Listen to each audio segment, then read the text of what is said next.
Sometimes the hardest thing in life is realizing that the only thing standing between where you are and where you want to be is the decision to step up.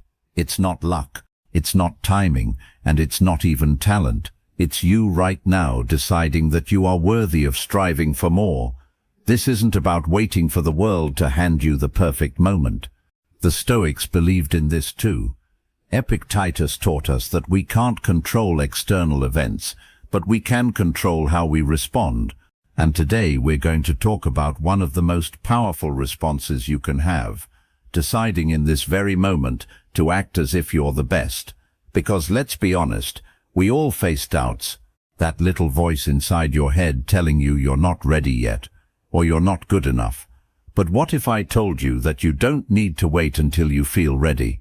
The truth is you become the best not by waiting for the right conditions, but by showing up with the mindset that you already have what it takes. The Stoics, like Marcus Aurelius, would remind themselves daily to focus on what they could control and to act with virtue no matter the circumstances.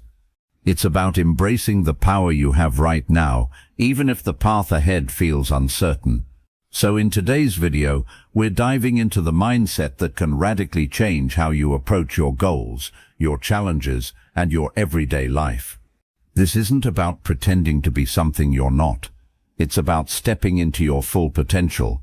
Stay tuned because we're going to explore how acting as if you're the best isn't just a mindset shift, but the key to unlocking everything you've been striving for.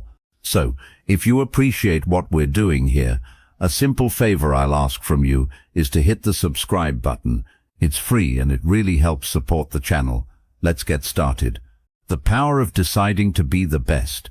The moment you decide to live up to your full potential is the moment your life starts to change. It's not about waiting for the right opportunity or hoping for external circumstances to improve. It's about making an internal decision. A decision to show up every day as the best version of yourself. This idea echoes the teachings of the Stoics, who believed that our true power lies in how we choose to approach life. As Epictetus said, it's not what happens to you, but how you react to it that matters. The decision to be the best begins with that mindset. This mindset isn't about being perfect or better than others. It's about setting a standard for yourself and committing to continuous growth. The Stoics understood this well. Marcus Aurelius, one of the most powerful emperors in history, constantly reminded himself to act with virtue, not for glory or praise, but because it was the right thing to do. He believed that every day was an opportunity to strive for excellence, not in competition with others, but in competition with his own potential. When you decide to be the best, you're not saying you'll never make mistakes or face challenges. The Stoics were clear that life is full of obstacles, but they also believed that these obstacles are what shape us. By deciding to be the best, you choose to face those challenges head-on, using them as opportunities to grow stronger and wiser. This is where your life starts to transform. It's not about waiting for the perfect moment. It's about making the choice now in this moment to act with purpose and confidence. From this decision, everything else flows. You raise your standards, your actions align with your goals, and you begin to move closer to the person you know you can be. That's the power of deciding to be the best. Why acting like you're the best matters. When I say act as if you are the best, I don't mean strutting around like you're better than everyone else. Far from it. Acting like you're the best isn't about looking down on others or becoming arrogant. It's about holding yourself to the highest possible standard and striving for excellence, not for external validation, but for your own growth. So when I say act as if you're the best, I'm talking about adopting the mindset of someone who is already at the top of their game. Imagine you're a world-class athlete or a master craftsman. There's no arrogance in their confidence. It's calm, assured, and built on a foundation of hard work, discipline, and constant self-improvement. Think of how Marcus Aurelius carried himself as a leader. He didn't see himself as perfect or superior to others. He saw himself as a student of life, always working to improve and act with virtue. This is the kind of mindset we're after. Acting like you're the best isn't about pretending to know everything or never making mistakes. It's about showing up with the belief that you are fully capable of handling whatever comes your way. This belief shapes your actions. When you believe you're the best, you act like it. You carry yourself with confidence and people notice. The Stoics would remind us that this confidence isn't external, it's internal. It comes from knowing that you're living in alignment with your values and doing your best in every situation. The key difference here is that arrogance seeks to elevate you above others, but acting like you're the best is about lifting yourself up to your own highest potential. It's about striving for excellence while staying humble and grounded, just like the Stoics taught. You're not aiming for perfection, but for progress, always working on yourself, always learning, and always moving forward. What if I'm not the best? Some of you might be thinking, but I'm not the best. I'm nowhere close. How can I act as if I am? And that's completely understandable. It's natural to feel like you're not at the top. But here's the thing. You don't have to be the best to act like the best. The beauty of this mindset is that it works even when you're not at the top.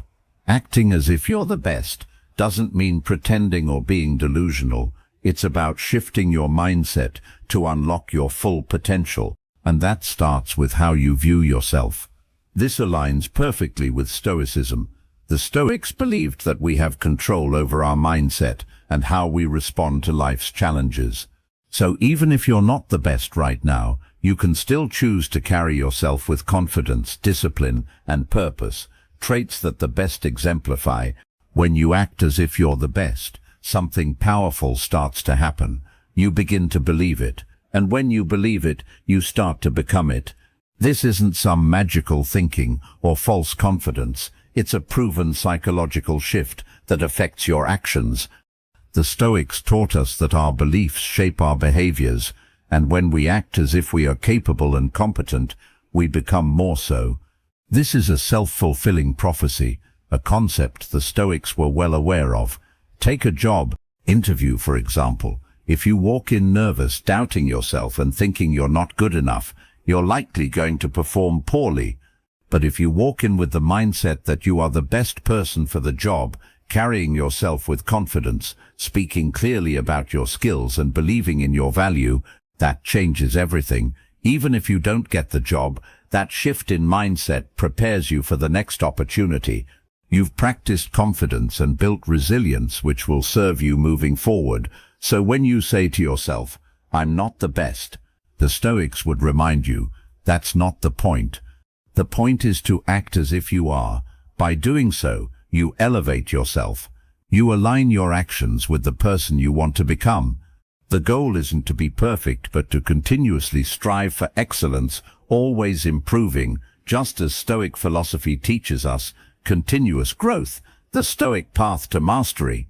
The Stoics believed in the importance of continuous growth. That's exactly what this mindset is all about. Acting as if you're the best doesn't mean you think you've reached perfection or that you can stop improving. In fact, it's the opposite. It's about committing to a life of constant learning, discipline and refinement. The Stoic philosopher Seneca said, "As long as you live, keep learning how to live." This means that no matter how good you become, there's always room for growth.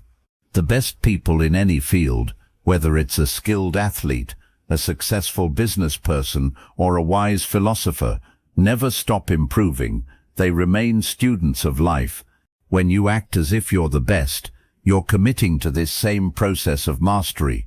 You're saying, "I'm going to carry myself like the best, and I'm going to put in the work to become the best." This mindset is rooted in humility, not arrogance. The Stoics valued humility deeply. Marcus Aurelius, despite being one of the most powerful men in the world, constantly reminded himself to stay grounded and continue improving. He didn't see his position as the end of the road, but as a responsibility to strive for personal excellence every day. When you adopt this mindset, you're doing the same. You're striving to be better today than you were yesterday, knowing that growth is a lifelong pursuit. Acting as if you're the best means raising your own standards. It means taking responsibility for your personal development in every area of life. In your relationships, for example, it's about asking yourself, what would the best version of me do? How would the best partner, the best friend, or the best parent behave? It's not about pretending to be perfect, but about continuously working to improve and show up as the best version of yourself in your health. It means acting as if you're in the best shape of your life. How would you treat your body if you believed you were capable of achieving peak health? What choices would you make in terms of your diet, exercise, and habits? The Stoic path is one of self-discipline and making intentional choices that lead to long-term well-being. Practice makes reality. When you hear the phrase, act as if you're the best, it might feel like pretending at first, and maybe in a sense it is, but here's the truth. What you consistently practice becomes your reality. The Stoics understood this well. Seneca famously said, "We become what we repeatedly do." Excellence, then, is not an act but a habit. This means that the more you practice something, whether it's confidence, discipline, or resilience, the more it becomes part of who you are. Let's break this down. When you start acting as if you're the best, it might feel unnatural. You might think, who am I to carry myself with such confidence? But the beauty of human nature is that we are incredibly adaptable. The Stoics believed that we are shaped by our thoughts and actions. If you consistently act with confidence, you start to feel more confident. If you make disciplined choices in your life, over time, you become more disciplined. It's not about faking it forever. It's about practicing the qualities you want to embody until they become second nature. Think of it like building a muscle. At first, lifting weights feels hard, even uncomfortable. But as you keep practicing, your strength grows. Acting as if you're the best works the same way. Each time you practice it, you reinforce that mindset, and eventually it becomes less of an act and more of a habit. The Stoics understood this process. Epictetus often reminded his students that we have control over how we respond to the world. By practicing virtuous actions, we align our inner selves with the kind of person we want to become. Let's say you want to become more confident in social situations. At first you might feel awkward, like you're putting on a show. But the more you practice standing tall, speaking clearly, and engaging with others, the more you begin to feel that confidence. Eventually, it stops feeling like an act, and you realize that you've actually become more comfortable in these situations. The same goes for any area of life. If you practice making healthy choices, over time you become someone who naturally lives a healthier lifestyle. If you practice managing your finances well, you eventually become someone who is financially secure. The Stoic idea of practicing virtue teaches us that we don't have to wait for change to happen. We can create it through our daily actions. The key is consistency. It's not about doing it once and expecting a transformation. It's about showing up every day and practicing the qualities that align with your highest potential. Over time, what started as practice becomes your reality. You become the best version of yourself by repeatedly acting like it. As the Stoics taught, your actions shape your character, and your character shapes your life. So keep practicing, because your reality is being built by what you do each day. Facing weakness, embracing your shortcomings. When we talk about acting as if you're the best, it's easy to think it means ignoring your flaws or pretending they don't exist. But in reality, it's the opposite. Acting like you're the best means having the courage to face your weaknesses head-on and use them as opportunities for growth. The Stoics were masters at this. They taught that self-awareness and honest reflection are essential for improvement. As Marcus Aurelius said, you have power over your mind, not outside events. Realize this, and you will find strength. Part of that power is understanding where we fall short, not to feel ashamed, but to learn and grow. The best people in any field, aren't those who believe they're flawless. They are the ones who understand their shortcomings better than anyone else, but they don't let those shortcomings define them. Instead, they use them as motivation to keep improving. The Stoics believed in embracing challenges and discomfort as part of life's natural course. Epictetus reminded us that the path to mastery requires us to face obstacles with resilience. When we see our weaknesses clearly, we can approach them with a mindset of progress. Think about it this way. If you ignore your weaknesses, they don't go away. In fact, they tend to grow bigger and more disruptive over time. But if you acknowledge them and take steps to improve, you become stronger. The Stoics didn't see weakness as failure. They saw it as an opportunity to practice arete, which means striving for excellence. When you face your weaknesses, you're giving yourself the chance to become better, more disciplined, and more capable. This process requires humility. Acting like you're the best doesn't mean you think you're perfect. It means you're committed to continuous growth. You can be confident in your strengths while being fully aware of where you need to improve. The Stoics, especially Seneca, often wrote about the importance of learning from every experience, even failures. In fact, Seneca believed that failure and setbacks are often our greatest teachers. They reveal where we need to grow and push us to develop the skills or mindset we might lack. The key is to see your weaknesses not as something to be ashamed of, but as a natural part of your development. By facing them with honesty and a desire to improve, you take control of your growth. This is where true strength lies, in the ability to confront what's holding you back and working to overcome it. The Stoic approach is to view life's challenges, including your own shortcomings, as fuel for becoming a better, more resilient person. When you act as if you're the best, you're not pretending to be perfect. Instead, you're showing that you have the strength to face your weaknesses, learn from them, and grow into the person you aspire to be. This mindset will carry you forward just as it did for the Stoics, who embraced their flaws, learned from them, and continued on their path toward excellence, elevating those around you. When you act as if you're the best, it's not just about improving your own life. It's about raising the bar for everyone around you. The Stoics believed in the concept of sympathia, the idea that we are all connected and our actions impact the whole. When you strive for excellence, you inspire others to do the same. Your confidence, discipline, and commitment to growth naturally elevate the people you interact with, whether it's in your family, your friendships, or your workplace. Think about how it feels to be around someone who carries themselves with purpose and clarity. Their energy is contagious. They don't need to say it, but their actions, their presence show others what's possible. This is how you can influence others, by leading by example. When you act as if you're the best, you become a source of inspiration for those who might be struggling with self-doubt or uncertainty. You show them that it's possible to rise above challenges by adopting the right mindset and staying focused on what truly matters.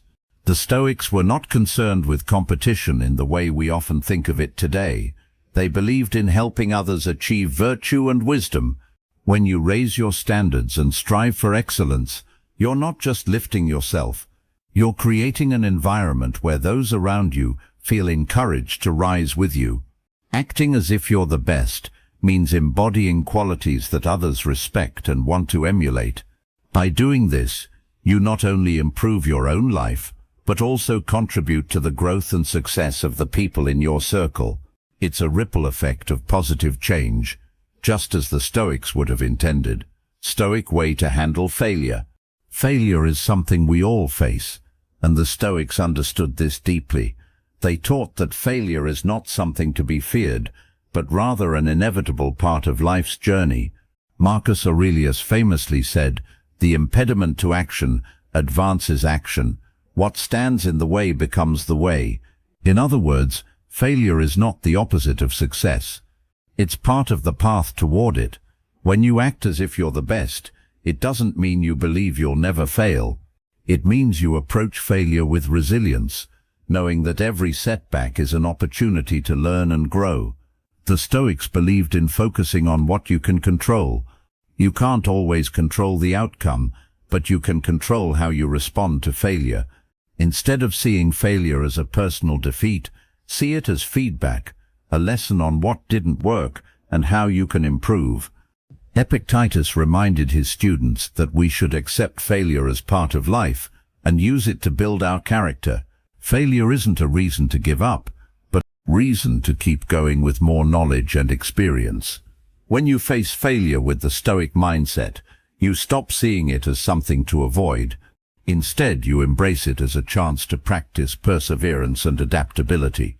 The best people in any field, whether in business, sports, or philosophy, aren't those who never fail, but those who know how to bounce back stronger each time. As the Stoics taught, our true strength comes from how we rise after we fall. So the next time you fail, remember that it's not the end of the story. It's a crucial step on your journey to greatness.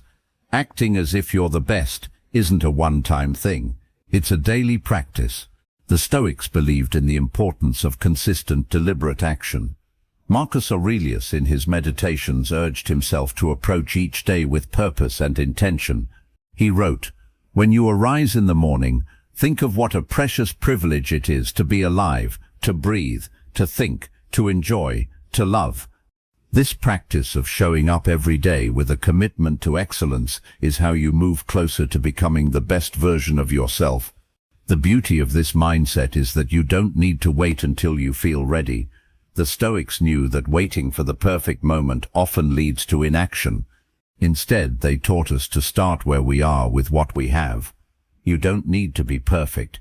You need to be consistent. By acting as if you're the best each day, you're practicing the qualities that will eventually define you over time. What started as a conscious effort becomes part of your character. Remember, this isn't about arrogance or pretending to be something you're not.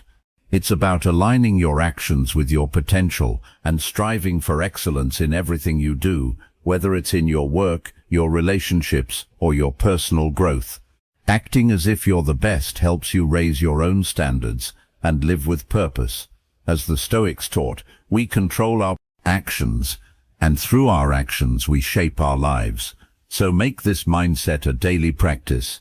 Every morning ask yourself, how would the best version of me approach this day? With that question guiding you, you'll find yourself consistently moving toward the life you're capable of living, one action at a time. Every little comment, every small setback, if it all gets under your skin, you're giving away your power. The truth is, the strongest people aren't the ones who face fewer problems. They're the ones who have mastered how they respond to them. Imagine walking through life like that, untouched by gossip, unmoved by judgment, unshaken by chaos. No more spiraling into overthinking, no more losing yourself in emotional storms, just steady composure, no matter what the world throws at you. And here's the paradox.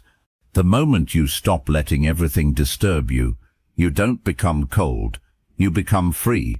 You discover the kind of strength that commands respect without ever raising your voice. The kind of presence that turns setbacks into stepping stones.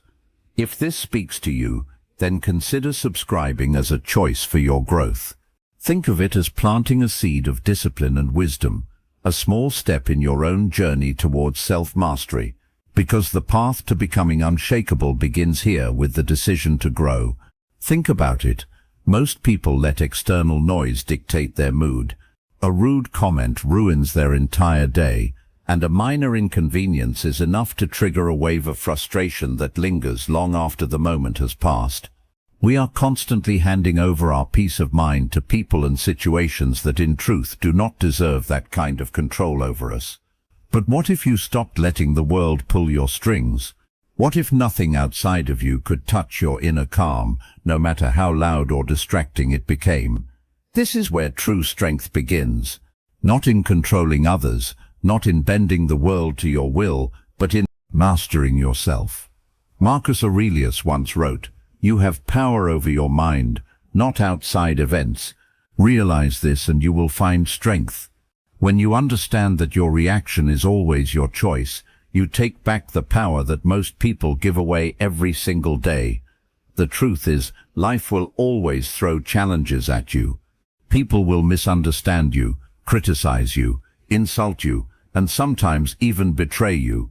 Circumstances will change without warning, but your response, that's yours. And when you stop reacting impulsively to every inconvenience, when you learn to pause and remain still, you step into a state of control that most people will never experience. This isn't about pretending you don't feel emotions, but about becoming the kind of person who doesn't let emotions run their life.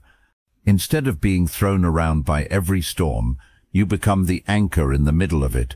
And isn't it true that the people who leave the deepest impression on us are those who remain unshaken? Think of someone you admire who never seems rattled. They don't need to shout to be heard, and they don't need to defend themselves at every turn. Their calmness itself commands respect. Carl Jung once said, "Your vision will become clear only when you can look into your own heart. Who looks outside dreams, who looks inside awakes." This kind of inner clarity, the kind that frees you from reacting to every little disturbance, creates a presence so powerful it cannot be ignored. Imagine being insulted in public. Most people would snap back, get defensive, maybe even lash out. But what if instead you smiled and walked away?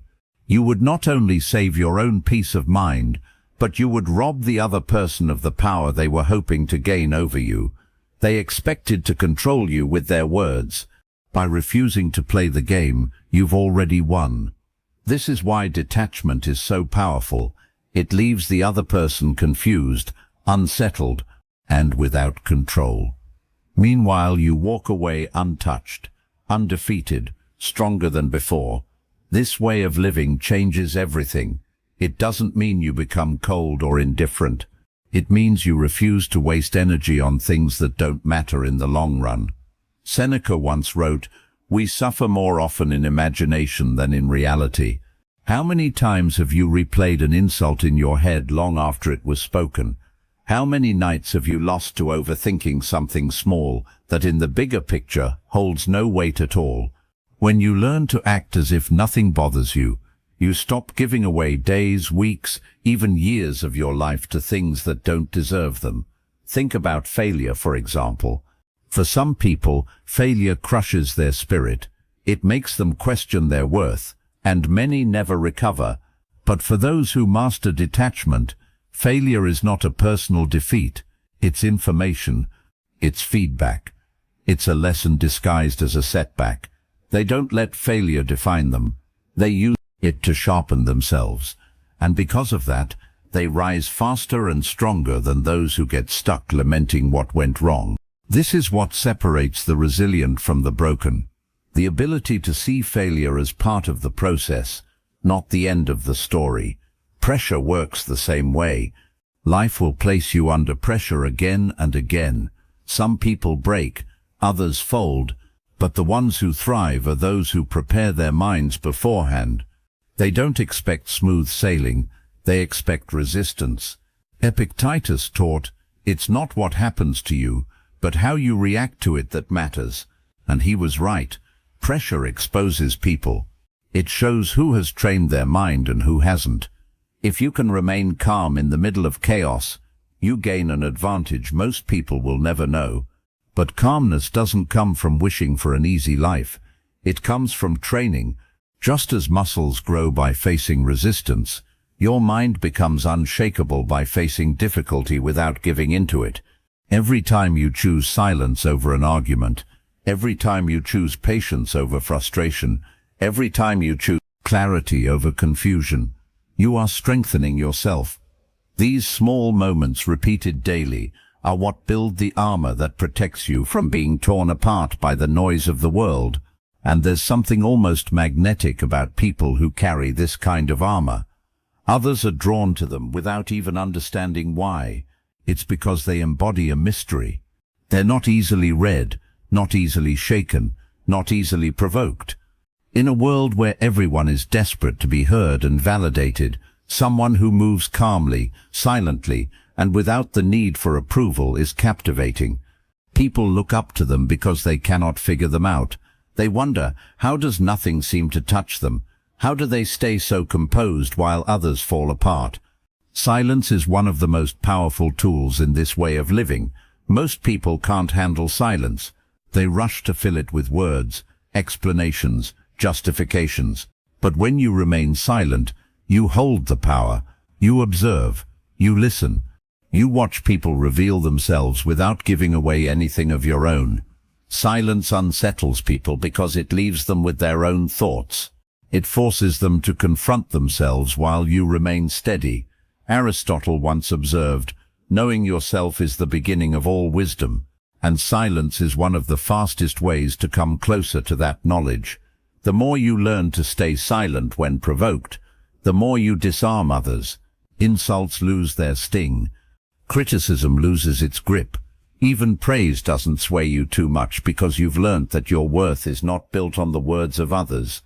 And when you are no longer controlled by words, you free yourself from one of the most common chains in human life, the need for approval. Approval is one of the greatest traps. We are conditioned to chase it, to live for it, to measure our worth by it. But the moment you stop needing everyone's applause, you become free. Plato once said, "The man who has a good character does not need the approval of others." And that's the truth. The need for constant validation makes you fragile. It makes you bend to fit other people's molds. But when you detach from that need, you walk your own path unapologetically. You stop asking for permission to live. Of course, none of this means ignoring criticism entirely. There's wisdom in listening, but the key is filtering it through logic, not emotion. Some criticism helps you grow. Some is just noise. The strong person knows the difference. They accept what's useful, discard what's not, and move forward without overthinking. The weak person reacts to all criticism as if it were a personal attack, wasting energy defending themselves from words that don't deserve it. By filtering criticism calmly, you remain untouchable. And when you look closely, you see the same principle at work in every great mind of history. Socrates endured accusations and mockery with calmness that confused his enemies. Seneca remained composed while living under the shadow of emperors who could end his life at any moment. Jung explored the depths of the psyche, reminding us that the unconscious only controls us if we refuse to face it. These thinkers knew that power lies not in changing the world outside, but in mastering the world within. This is why letting go of what you can't control is the ultimate freedom. So much of our suffering comes not from events themselves, but from the stories we tell ourselves about them. We cling to expectations, demand that life unfold exactly as we planned, and suffer when it doesn't. But life was never meant to be fully under our control. Like a river, it flows with its own rhythm. Seneca wrote, "We are more often frightened than hurt, and we suffer more from imagination than from reality." The moment you stop fighting against what is beyond your control, you stop creating unnecessary pain for yourself. And what about those everyday irritations that test you constantly? Traffic, delays, unexpected changes. These small things are opportunities. If you can practice letting go in these moments, you'll build the strength to handle the bigger storms when they arrive. The discipline to stay calm when it matters most starts with the discipline to stay calm when it matters least. Over time, something remarkable happens. You realize that emotional control isn't about suppressing your feelings. It's about guiding them. You still feel joy, sadness, even anger, but they no longer control you. They serve you, not the other way around. And that's the difference between someone who's easily shaken and someone who's unshakable. So remember this, the world will never stop testing you.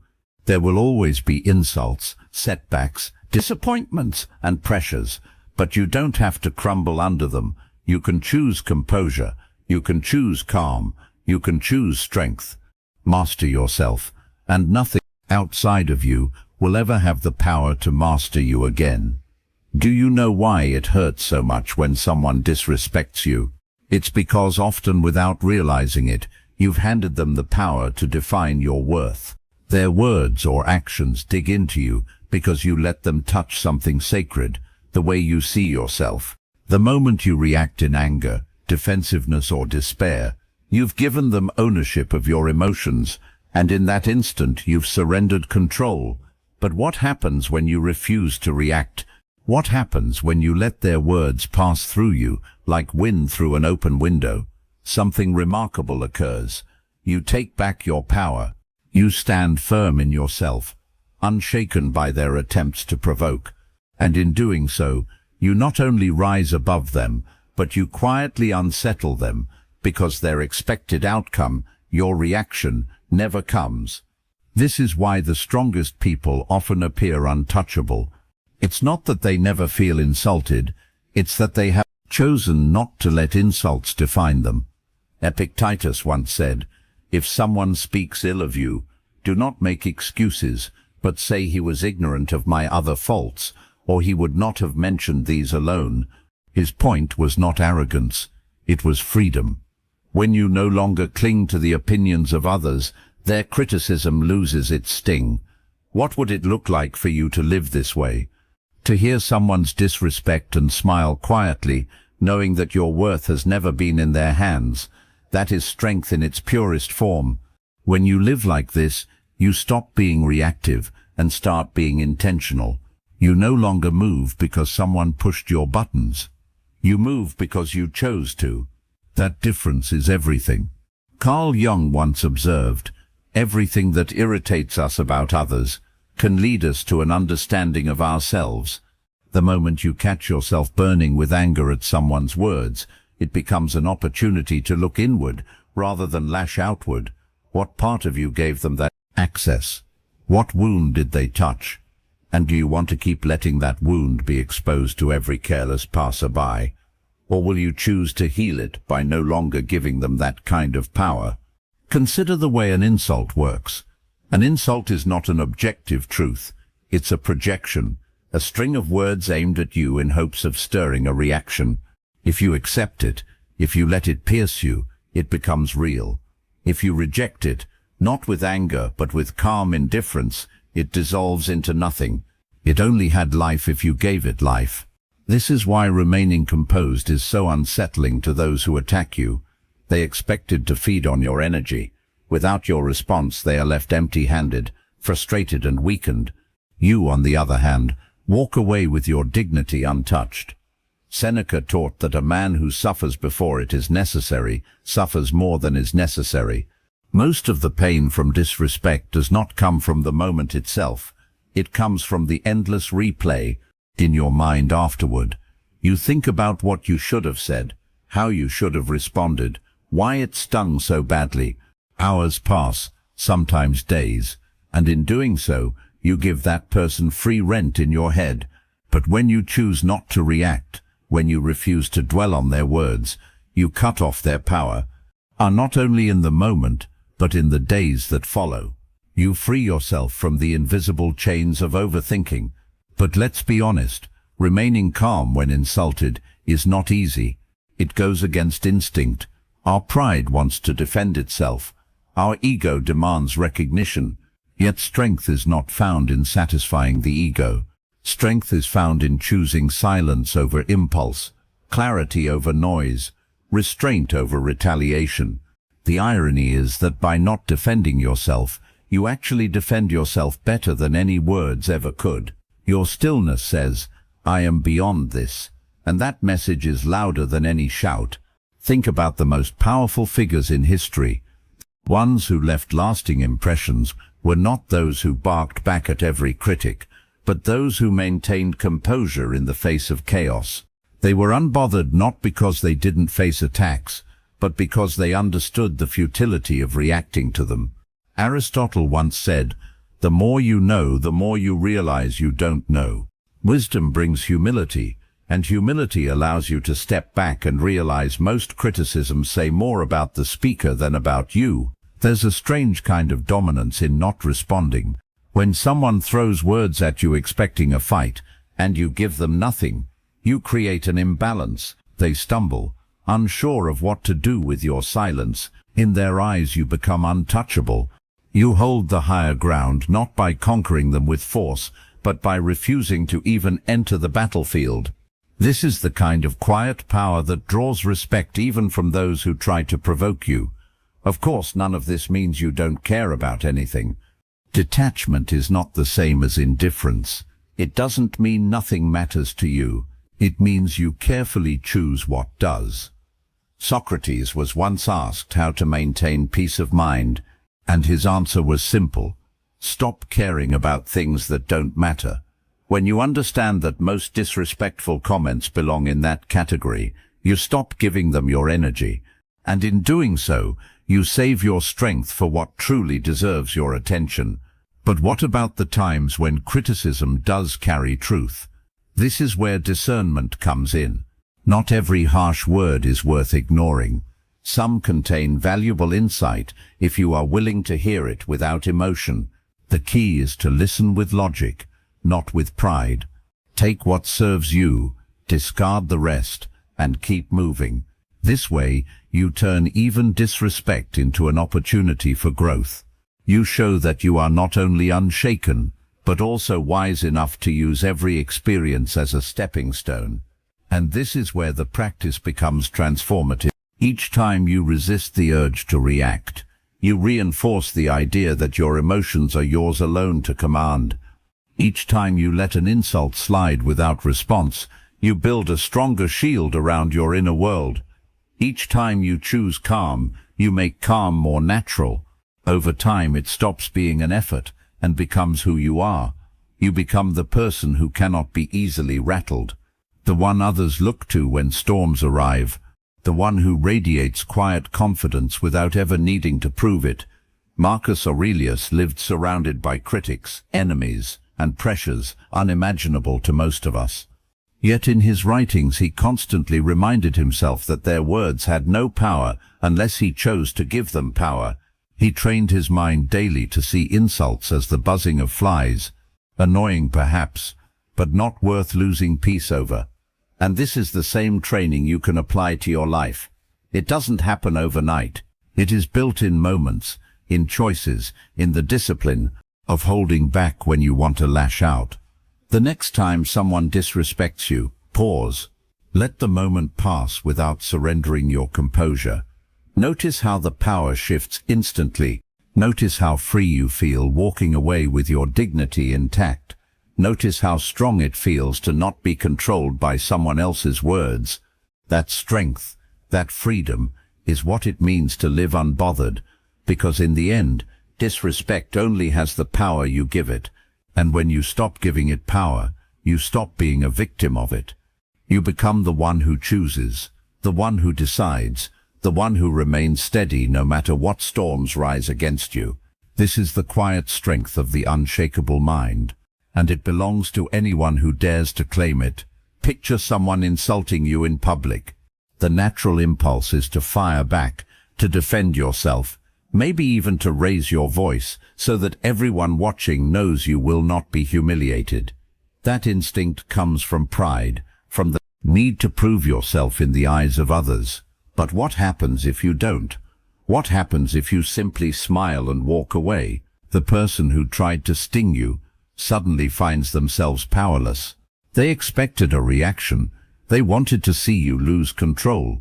And when it doesn't come, they are left unsettled, confused, wondering why their words couldn't pierce you. What they don't realize is that in that moment, the true balance of power has shifted. They revealed their weakness by needing a reaction, while you revealed your strength by refusing to give one. This kind of restraint isn't weakness, it's mastery.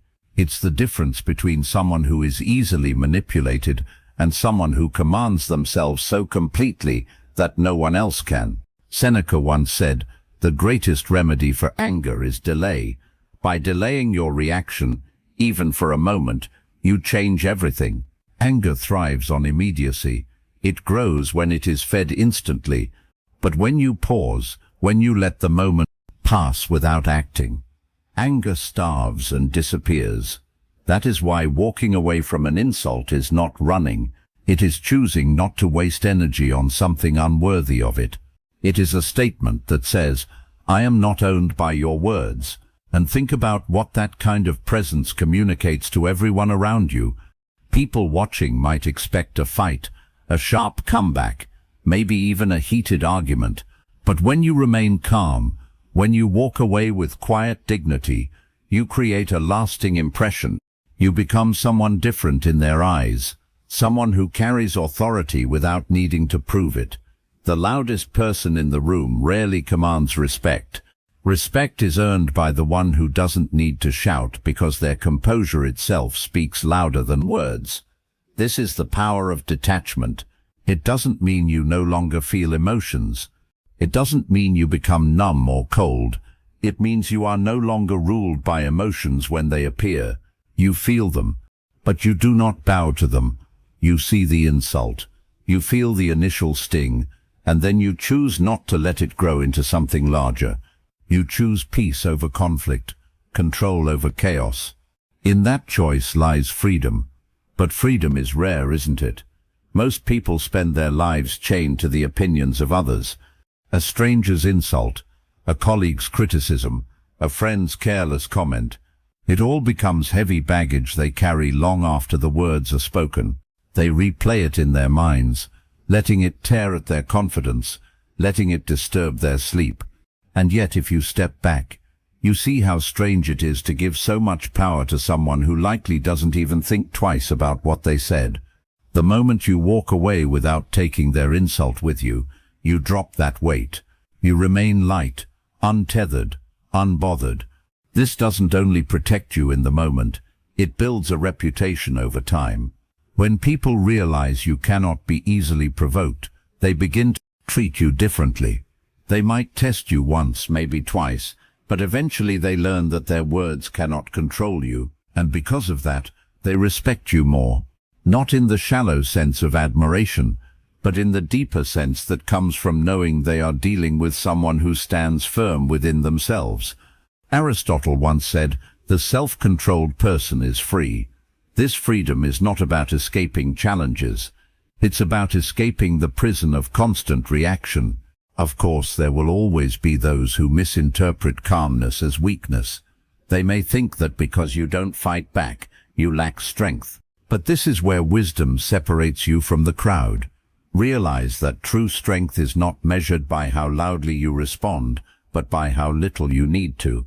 A fire that burns quietly lasts longer than one that flares up and dies quickly. In your silence, in your calmness, there is a depth of power that cannot be faked. Those who mock calmness often do so because they lack it themselves. Think also about the gift this gives you in daily life. How many conflicts, arguments and regrets are born from words spoken too quickly, from reactions that only escalate the problem? How many relationships are damaged because pride demanded a response? By choosing to walk away, by smiling and letting silence speak, you protect not only your own peace, but also the peace of the moment. You create space for clarity, for perspective, for wisdom to guide you instead of impulse. This practice, repeated over and over, builds resilience. Each time you resist the urge to react, you strengthen your ability to stay calm under greater pressure. What starts with walking away from an insult grows into the ability to remain steady during serious conflicts, setbacks and crises. The small moments train you for the larger ones. Just as a warrior sharpens their blade on small stones before battle, you sharpen your mind in everyday encounters so that when life truly tests you, you are ready. And here's the deeper truth. Walking away is not just about denying someone else power, it's about affirming your own. When you refuse to give your energy to petty attacks, you show that your focus is reserved for higher things. Plato once said, "Wise men speak because they have something to say, fools because they have to say something." The same is true for actions. When you walk away, it is because you know your actions are better spent elsewhere. You are not controlled by the smallness of another person's attempt to provoke. You are moved only by what aligns with your values and your vision. Over time, this way of living transforms you. You become known as someone who cannot be easily rattled, someone whose presence is steady even when the air is tense. And this reputation, though subtle, is powerful. People begin to trust you more.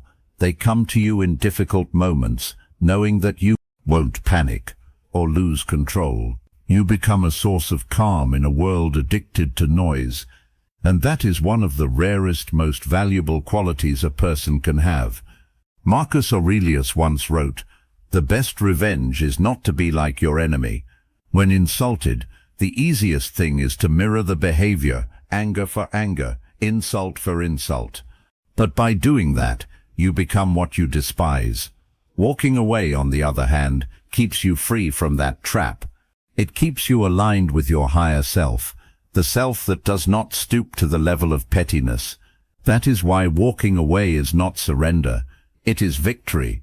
It is proof that you belong to yourself and no one else. So picture it again. Someone insults you in public. They wait for the rise, the explosion, the chaos, but instead you smile gently and walk away. They are left with their own words echoing in the silence, unsettled by your composure, and you leave with your dignity, your peace, and your power intact. That is the art of living unbothered. That is what it means to carry strength quietly, to choose freedom over reaction, to act as if nothing bothers you, and in doing so, to make it true. And isn't that the secret? True dominance isn't about shouting louder, about being the most dramatic or explosive voice in the room. It's about not needing to react at all. The strongest presence isn't the one who tries to fill every silence with noise, but the one who can sit in silence without flinching. Think about the times you've walked into a space and noticed someone who hardly spoke, yet everyone was aware of them. They didn't raise their voice, they didn't force their opinions, and yet their composure alone commanded attention. That is real strength. It is not found in volume, but in restraint. When you no longer feel the urge to prove yourself with words, when you no longer let every challenge pull you into conflict, you start to embody a power that doesn't need to be announced. It simply exists.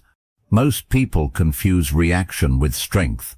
They believe that to prove themselves, they must respond to every insult, defend every opinion, or force others to recognize their value.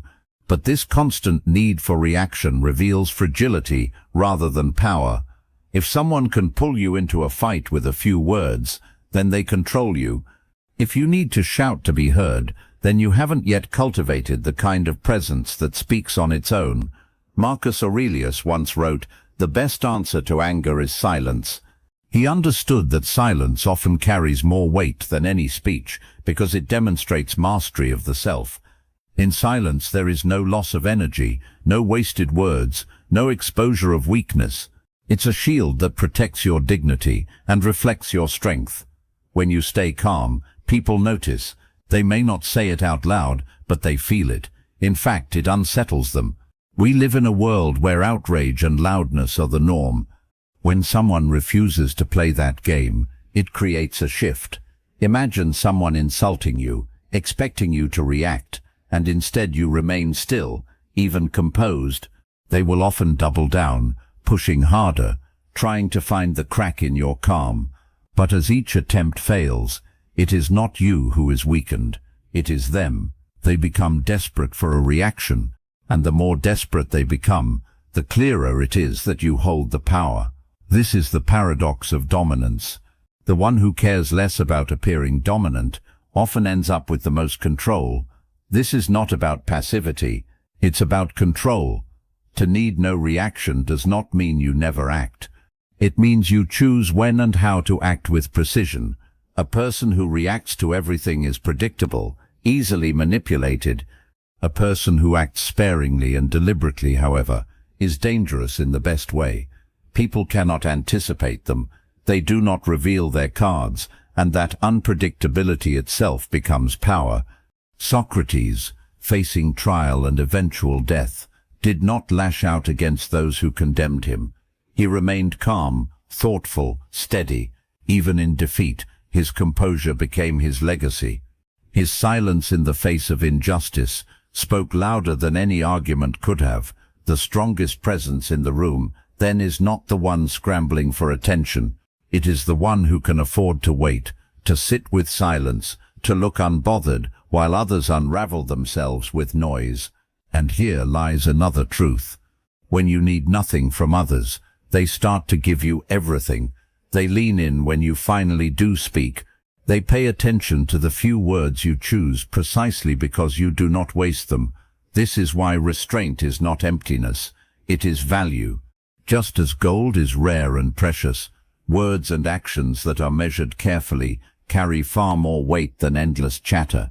Think about how many arguments in your own life would have dissolved if you had simply chosen not to react.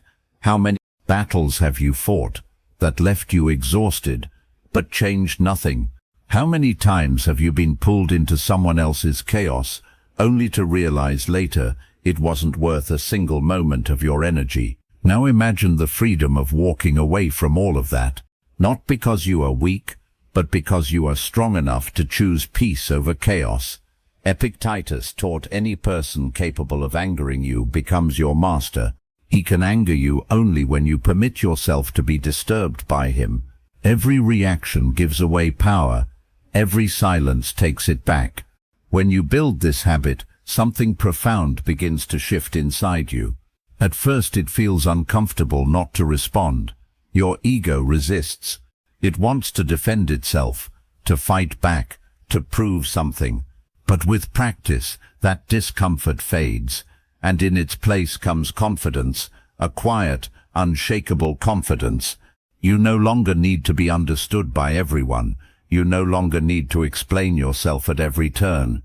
You realize that your worth is not fragile. It does not shatter when someone questions it. And the more you live this way, the more natural it becomes.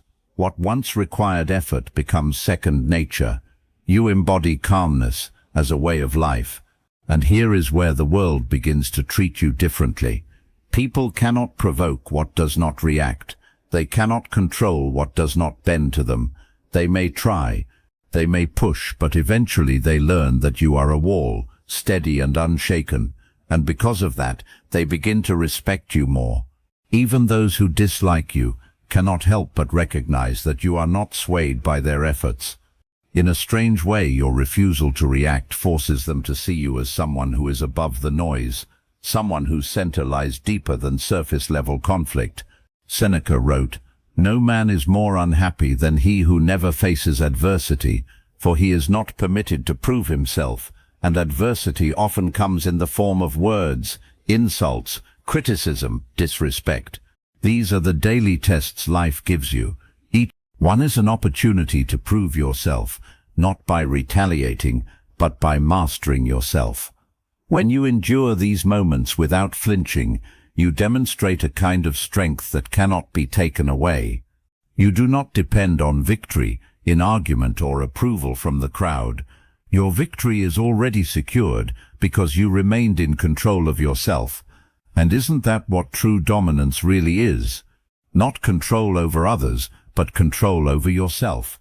Anyone can shout, anyone can argue, anyone can explode with anger. But it takes a different kind of discipline to smile, to remain calm, to act only when it truly matters. That is the kind of presence people remember. That is the kind of strength that lasts long after the noise has faded. So the next time you find yourself in a room filled with tension, when the pressure rises and the voices grow louder, remind yourself of this. The strongest person is not the one who demands to be heard. It is the one who can remain silent and still be felt. True dominance needs no reaction. It reveals itself quietly, steadily, and unmistakably. And when you live from that place, you stop being controlled by the chaos around you. You become the calm in the storm, the anchor that others cannot move. That is what it means to not flinch, to stand unbothered, and to carry the kind of strength that no noise can ever match. But let's go deeper. Why is this so rare? Why do so few people manage to walk through life untouchable, calm in the face of provocation, steady in the middle of storms. It's because from the moment we are young, we are conditioned to react, conditioned to defend ourselves at the slightest hint of disrespect, conditioned to prove our worth whenever it is questioned, conditioned to fight back so no one sees us as weak. This training is everywhere. At school, at work, in our families, in the culture that surrounds us. The message is constant. If you don't react, you lose. Yet, the truth is the opposite. The more you react, the more predictable you become. And predictable people are easy to manipulate. The moment someone knows exactly how to pull your strings, they own you. So the real question is this: do you want to live as someone predictable, or do you want to rise as someone untouchable? Think about the way people are tested in everyday life. Someone throws an insult, and they respond with anger. Someone disagrees, and they argue endlessly. Someone criticizes, and they rush to defend themselves. These reactions are automatic, rehearsed, mechanical. They happen because people have not yet learned how to pause, how to observe, how to choose a response instead of being owned by an impulse. When you begin to break this conditioning, something powerful happens. You start to see that you don't have to prove yourself in every conversation. You don't have to defend yourself every time someone misunderstands you. You don't have to fight battles that add nothing to your life. Instead, you step into a new way of being, one where your silence carries more authority than your words, one where your calmness unsettles those who expected to shake you. This is why so few people achieve it. It requires the discipline to break habits that feel natural but are actually chains. Seneca once observed, "He who is brave is free." Bravery here doesn't mean shouting the loudest. It doesn't mean winning every argument. It means having the courage to let go of the need to prove yourself in the eyes of others. It means being free from the compulsion to react in order to feel validated. This is bravery of the highest kind, because it is not directed outward against an enemy. It is directed inward against the ego that constantly demands recognition. And when you win that battle, you discover a kind of freedom that cannot be taken away. Consider the difference between the person who reacts to everything and the person who reacts to almost nothing. The first lives in constant turmoil. Their peace rises and falls based on what others say or do. They are exhausted because every day feels like a fight. The second, however, lives in stillness. They choose carefully what deserves their energy. Most things they simply let pass by. And because of this, they conserve their strength for the moments that truly matter. Which life do you think leads to power? Which life creates the kind of presence that people remember? The rarest individuals are the ones who can sit in the fire of provocation and not move. They do not let another person's words dictate their state of mind. They do not need to prove anything in order to feel secure. They are unpredictable, not in the sense of being chaotic, but in the sense of being beyond control. People who rely on provoking others to gain power have no strategy for someone who refuses to play the game. When you cannot be predicted, you cannot be controlled. And when you cannot be controlled, you are free. But this kind of freedom takes training. It does not arrive overnight. It is built in the small moments when you choose not to respond, when you notice the urge to defend yourself and instead let silence carry your answer, when you feel anger boiling but allow it to pass without spilling it on anyone else. Over time, these small choices rewire the way you move through the world. They transform you from someone reactive into someone steady, and the transformation is visible. People will notice that you are not like the rest. They will sense your calmness and feel both respect and confusion because you do not follow the script they expect. Socrates himself lived this principle. When accused unjustly, when mocked, when put on trial for his life, he remained calm. He did not beg. He did not rage. He did not collapse into fear. His composure was his defense, and in the end, though his body was condemned, his spirit was untouchable. His restraint turned what could have been humiliation into a lesson for all of history. This is what happens when you refuse to let others dictate your reactions. You shape not only the moment, but also the legacy that follows you. And isn't that the irony? We are trained to believe that reacting proves our strength, when in reality it only shows our weakness. It reveals exactly where we can be controlled. It tells the world, if you want to move me, here's how. But when you stop reacting, when you cultivate the art of calmness, you close that door. You give no one the manual to your emotions. Instead, you keep your power close within yourself, unshakable and unseen until you choose to reveal it. That is what it means to be untouchable. Not that nothing ever happens to you, but that nothing owns you when it does. Plato once said, "The first and best victory is to conquer self." This victory does not come with applause. It comes quietly in the moments no one else notices. It comes when you let go of the urge to answer back, when you refuse to waste your peace on battles that do not matter. It comes when you realize that the greatest strength is not found in controlling others, but in controlling yourself. And once you taste that victory, you realize how rare and precious it is. So ask yourself, do you want to live as someone predictable, whose reactions can be pulled from them with the simplest provocation? Or do you want to rise above to become the one who remains steady, who cannot be controlled, who carries a presence that speaks louder than any argument? This choice, though difficult, is the secret to becoming untouchable. And though few have the discipline to live this way, those who do stand apart. They are remembered not for the noise they made, but for the calm they carried. The path is not glamorous, but it is transformative. Each time you resist the urge to react, you sharpen your inner strength. Each time you choose calm over chaos, you step further away from predictability and closer to freedom. And as the habit takes root, you will notice something extraordinary. Life becomes lighter. The noise of the world fades. The chaos of others no longer invades your peace. You begin to live untouchable, not because the world changed, but because you did. And that is the deepest form of power a person can ever know. The truth is, emotions are just visitors. They arrive uninvited, often when you least expect them. Anger, fear, shame, doubt. They knock on your door loudly, demanding to be let in, demanding that you give them space at your table. But here's the secret. You don't have to invite them in. You can hear the knock, acknowledge the presence, and still choose not to open the door.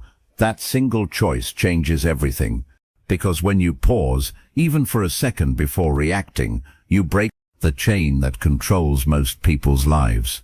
Most people don't pause. They let the visitor in. They let it take over their home. And before they know it, their entire state of mind belongs to an emotion that was never meant to stay. Think about how often anger hijacks people's lives. One sharp word, one careless gesture, and suddenly they're carried away, shouting things they later regret. In that moment, they're no longer in control. Their anger is. Fear works the same way. It arrives and whispers about everything that could go wrong. And if you let it inside, it paralyzes you before you've even started. Shame is perhaps the most dangerous visitor of all, because it doesn't just want to sit for a moment. It wants to move in permanently. It wants to live inside your head, whispering reminders of your mistakes, convincing you that your worth has been diminished. Yet, none of these emotions are permanent unless you give them permission. They are temporary, fleeting guests. And if you learn to keep your doors locked, they eventually move on. Most people mistake a passing feeling for a permanent reality. They let a moment of anger define their whole day. They let a burst of fear define their choices for years. But the truth is, emotions don't last. They only seem powerful because we cling to them. We replay them. We give them life long after they should have faded. The discipline of pausing before reacting is the discipline of letting the visitor pass without turning your entire house upside down for their sake. Carl Jung explained that what we resist not only persists but grows stronger. If you slam the door in denial when anger comes, it will pound harder, demanding to be heard. If you try to bury shame, it finds ways to resurface. The answer is not to fight the visitor or pretend it doesn't exist, but to acknowledge its presence and still choose not to let it control you. Jung once said, "I am not what happened to me, I am what I choose to become." That's the essence of dealing with emotions. You are not anger, though anger may knock. You are not fear, though fear may arrive. You are not shame, though shame may sit outside your door. You are what you choose to embody, and in that choice lies your freedom. This is where pausing becomes a superpower. A single pause creates a space wide enough for you to choose differently. Most people live in reaction, a cycle that repeats endlessly. Provocation, reaction, regret. They don't even see the space between stimulus and response, but it is always there. The Stoics practiced seeing that space and guarding it fiercely. Imagine being in a heated argument. Words are flying, voices are raised, and your heart is racing.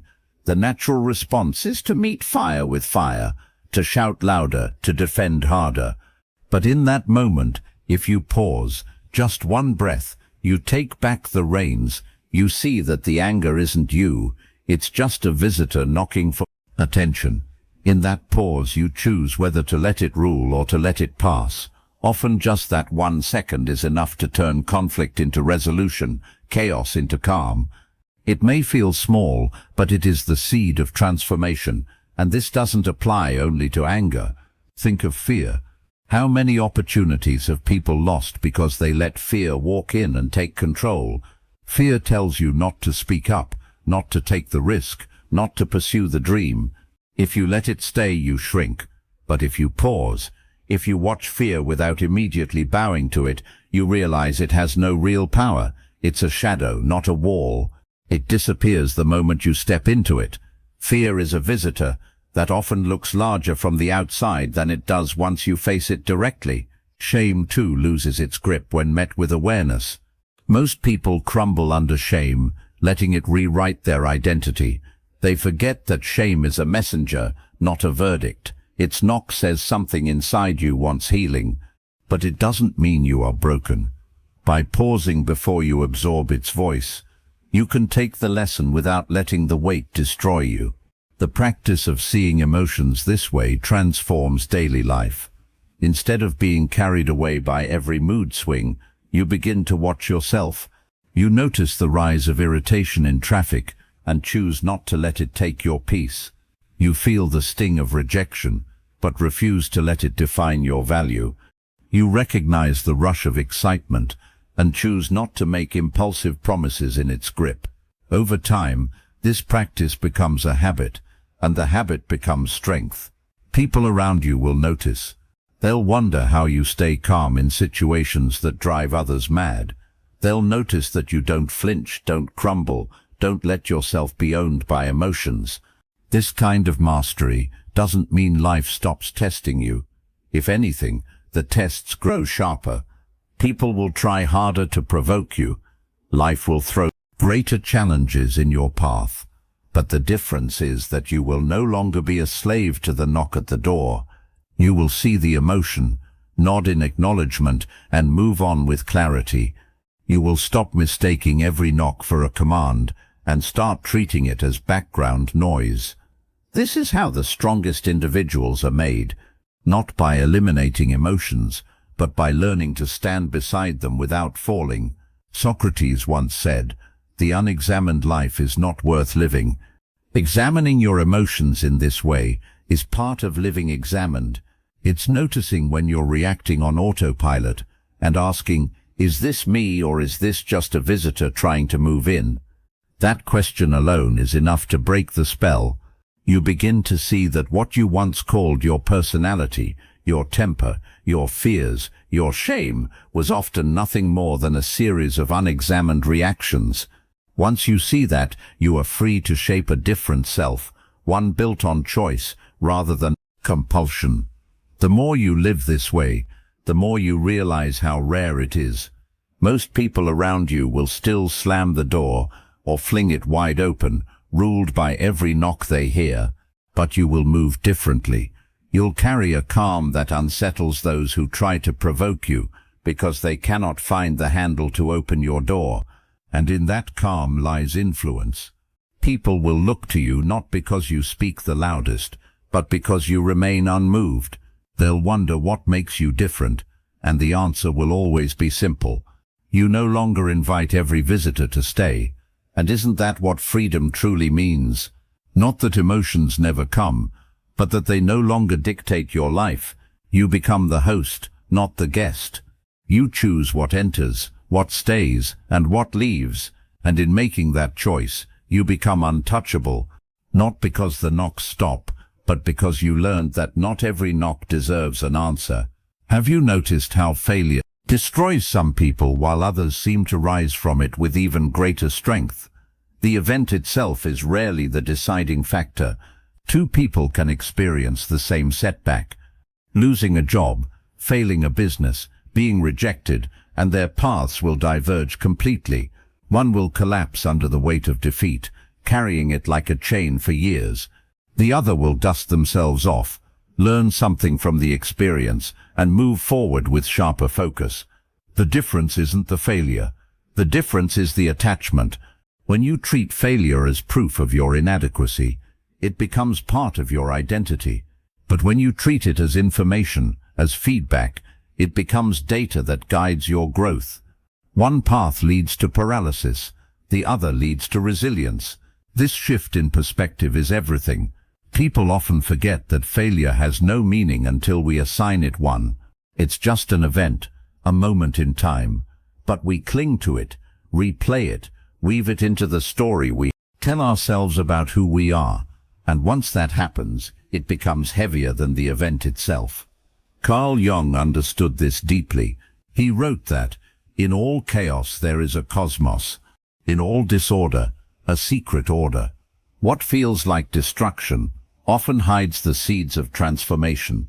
But if we cling to our expectation of how life should unfold, we miss it. The attachment to a perfect outcome blinds us to the hidden order in the setback. Failure, when examined closely, is often a redirection, a lesson pointing us toward a path we could not have seen otherwise. But you can only discover that order if you detach your identity from the failure itself. If you collapse into despair and tell yourself, "I am a failure," you stop searching for meaning, and the hidden order remains buried. This is why some people fall apart. They confuse failing at something with being a failure. Those two things are not the same. One is an event, the other is a self-image. And when you attach the event to your identity, you trap yourself in it. The stronger the attachment, the tighter the chains. Every time you face something new, the memory of past failures whispers in your ear, convincing you not to try. It's not the failure that destroys people, it's the story they build around it. But what if you stripped failure of that story? What if you saw it only as information, a test result, a signal, a reflection of what worked and what didn't? Scientists live this way by nature. Every failed experiment isn't a tragedy, it's data. It narrows the path, points the way forward. Why can't life be approached the same way? The ones who use failure as fuel understand this. They collect the data, learn, and keep moving. They don't carry the weight of shame with them. They understand that failure belongs to the past the moment it happens, and the only rational choice is to use it as guidance for the future. Think of Thomas Edison's experiments with the light bulb. Thousands of attempts, most of which didn't work. Had he taken failure as identity, the story would have ended long before success. But each failure was seen as discovery, one more way that wouldn't work. Each setback became part of the data that eventually led to breakthrough. While Edison isn't one of the philosophers we've referenced, his story embodies their wisdom perfectly. Failure doesn't kill progress, attachment does. The refusal to detach identity from outcome is what ends most journeys before they truly begin. Epictetus put it in simple terms: It's not things that upset us, but our judgments about things. Failure itself doesn't break you, your judgment of it does. If you tell yourself this proves I'm not capable, then you will live in that shadow. But if you tell yourself this shows me how to improve, then the very same event becomes fuel. The power of that shift cannot be overstated. One leads to despair, the other to resilience, and resilience is the foundation of all greatness. Look closely at anyone who has built something meaningful, and you'll see this pattern. They all failed. They all stumbled. They all faced rejection. The difference is that they didn't attach themselves to those moments. They didn't wear failure like a badge of identity. Instead, they kept moving, seeing each step as part of the process. What breaks others becomes their training ground, and because of this, they grow stronger than those who never dared to risk failing at all. Beginnings are fragile. They are often filled with mistakes, missteps, and shortcomings. Those who cannot detach from failure never make it past the beginning. They quit too soon. They let early stumbles convince them the journey isn't worth it. But those who view failure as data understand that beginnings are supposed to be rough. They expect mistakes, and so they are not crushed by them.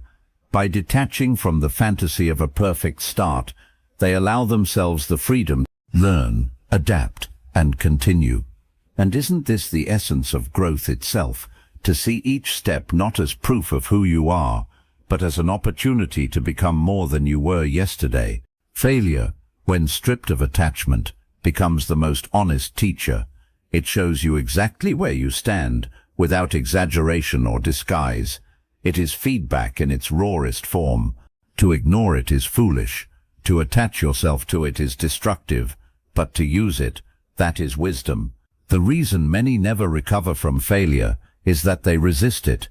They fight against what has already happened, but resistance only deepens the wound. Acceptance is the path forward. Accept the failure, accept the sting, accept the lesson, and then move on. When you begin to live this way, something profound shifts. Setbacks no longer derail you, rejections no longer crush you. Instead, they become part of your fuel. Each one strengthens your resolve. Each one sharpens your strategy. Each one prepares you for the next step. Over time, you build resilience, so deep that failure ceases to scare you at all. It becomes part of the rhythm of life, as natural as breathing. You stop asking, "What if I fail?" and start asking, "What will I learn when I do?" And that simple reframing is enough to keep you moving when others stop. Marcus Aurelius captured this beautifully when he wrote, "The impediment to action advances action. What stands in the way becomes the way. The obstacle is not separate from the path. It is the path." Failure is not a detour. It is part of the road itself. Those who resist it stay stuck. Those who embrace it keep walking. And by walking they discover that every apparent dead end hides a new direction. What others call defeat, they call instruction. What others call the end, they call a beginning. So the next time you fail, pause before attaching yourself to the story of defeat.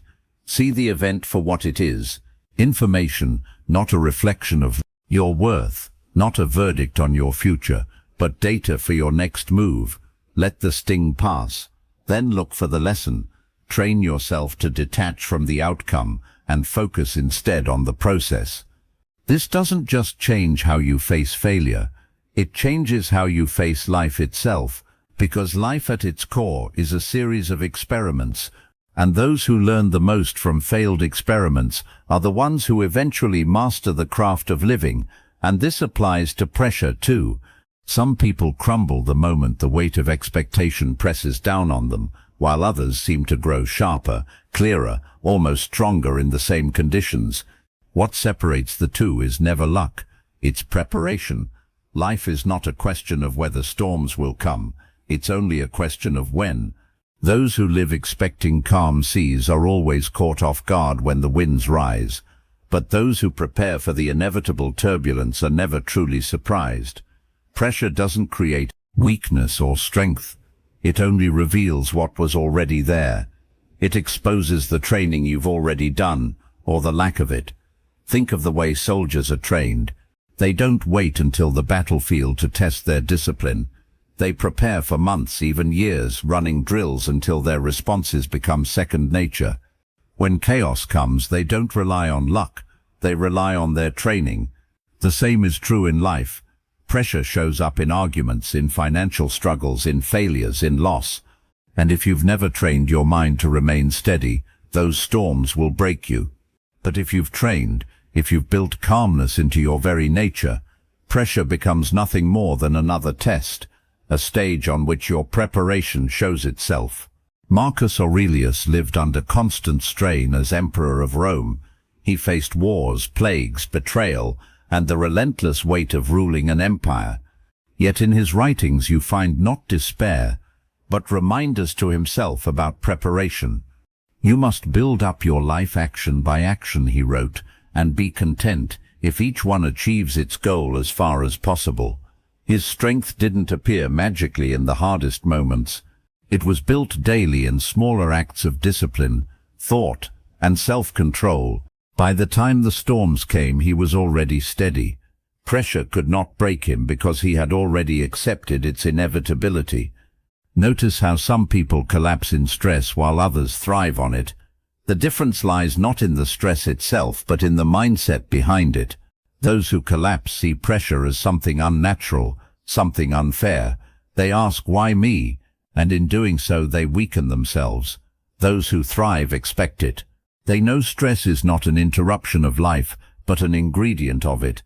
And because they accept this truth, they meet pressure with preparation rather than panic. When it arrives, they are not shocked. They simply do what they've been training themselves to do all along. This is why the Stoics emphasized anticipation. They would practice imagining loss, hardship, even death, not to live in fear, but to prepare the mind. By rehearsing storms in thought, they trained themselves to remain calm when storms appeared in reality. Seneca once advised, "The man who has anticipated the coming of troubles takes away their power when they arrive." Preparation shrinks fear. It makes the overwhelming manageable because you've already faced it in your mind. And think about how this plays out in your own life. A person who has never practiced patience collapses at the first sign of frustration. But someone who has trained themselves daily to pause, to hold back their temper, meets that same frustration with ease. A person who has never faced discomfort is broken when life withholds ease. But someone who has chosen small discomforts, discipline in waking early, restraint in speech, effort in exercise, finds themselves ready when true difficulty arrives. The preparation was already there. Pressure is simply the stage that reveals it. This also explains why some people can endure losses that would seem unbearable to others. They have trained themselves not to cling too tightly to what can be taken away. They know life is unpredictable. They expect change, and so when it comes, they adapt. Think of pressure as a mirror. It reflects back to you what you've been practicing all along. If you've practiced avoidance, it will show. If you've practiced self-control, it will shine through. The moment of stress is not when you begin building strength. It is when you reveal it. The hours before, the days before, the years before, those are the times you are either preparing yourself or leaving yourself vulnerable. That is why some people thrive when tested. They've been rehearsing long before the curtain was ever drawn. Carl Jung also believed that the unconscious, if left unexamined, will control you under pressure. This is why so many people say things in anger or fear that they regret. They have not faced themselves deeply enough to understand their own shadows. Under stress, the unexamined parts of themselves rise up and take command. But when you do the work of preparation, reflecting, questioning, strengthening your inner life, you stop being a victim of the unconscious. You remain present even in chaos. The storm doesn't pull you under because you've already practiced swimming in turbulent waters. Think of how an athlete trains. They don't just practice when the stadium is full. They prepare in empty gyms, in quiet mornings, in repetition no one sees. When the spotlight comes, they don't panic because what feels overwhelming to others feels familiar to them. They have already lived the pressure in training. The same is true for the mind. If you practice calmness in small irritations, you will not be undone by larger ones. If you train yourself to accept loss in small ways, the greater losses will not destroy you. The strength you build quietly becomes your shield when the storm comes publicly. And here's the hidden truth. Pressure doesn't weaken you. It introduces you to yourself. It shows you whether your roots are deep or shallow, whether your discipline is real or imagined. That is why some people thank their hardships in hindsight. They realize that without those moments, they would never have discovered their true strength. Epictetus reminded his students that difficulties are the things which show what men are. Without them, no one would ever know their own capacity. And isn't that what we ultimately want to know ourselves? To see what lies beneath the surface when everything else is stripped away. So the next time you feel the weight of pressure building, remind yourself this is not the enemy, this is the test. This is the arena where your preparation or your lack of it will be revealed. Instead of resisting, lean into it. Remember that storms are not exceptions in life. They are part of the design. If you expect them, they will not shock you. If you prepare for them, they will not break you. And if you welcome them as teachers, they will shape you into someone unshakable. Pressure is not something to fear. It is something to train for, something to embrace, something to use. Because in the end, the people who thrive are not those who wait for calm seas, but those who learn to sail no matter how fierce the winds become. Preparation is the difference. And when you are prepared, storms are no longer disasters. They are opportunities to prove the strength you've been building all along. Ask yourself, how many battles have you fought in your mind that never really mattered in reality? How many hours have you lost replaying conversations, imagining worst-case scenarios, or agonizing over outcomes that never came to pass? We all do it. Our minds are experts at conjuring storms that don't exist. And yet those storms feel so real in the moment that they consume our energy, shape our moods, and sometimes even change the choices we make. Most of these worries fade with time, but in the moment, we hand them power as if they are eternal truths. It's almost as if we are living two lives at once, the life in front of us and the one inside our head. And often the second one feels heavier than the first. Worry thrives on repetition. It loops the same thought over and over, convincing you that by dwelling on it, you are somehow preparing yourself. But this is an illusion. The truth is, worry rarely prevents pain. It only creates it twice. You suffer first in imagination, and then again if the event actually happens. Most of the time, the imagined suffering is worse than the reality ever could be. Yet we pour our energy into it as if it were the most important battle of our lives. The wise choose differently. They recognize that energy is a limited resource. Every thought, every worry, every conflict you entertain drains you, and because of that, you cannot afford to fight every battle. You cannot afford to spend yourself on what doesn't move you forward. Marcus Aurelius advised himself in his meditations to ask whether the thing disturbing him would matter in 10 years or even 10 days. That question has the power to shrink most worries instantly. When viewed in the perspective of time, most battles lose their size, revealing themselves for what they really are, fleeting irritations, not eternal truths.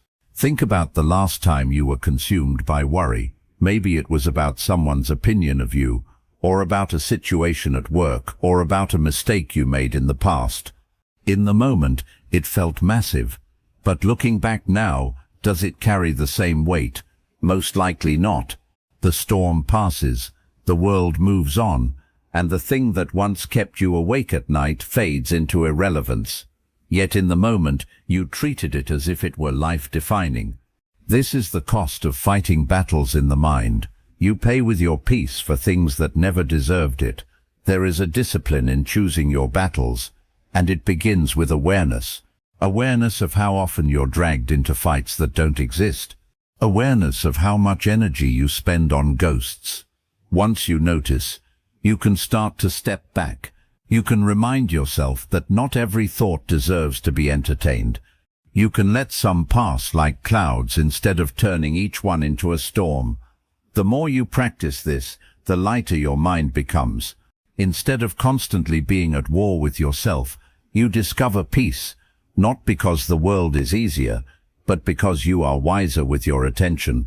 Aristotle observed, "The energy of the mind is the essence of life. That energy is either wasted on meaningless battles or invested in meaningful ones." Every time you allow your mind to spiral into endless worry, you drain the energy that could be used to create, to solve, to grow. It's like carrying water in a leaking bucket.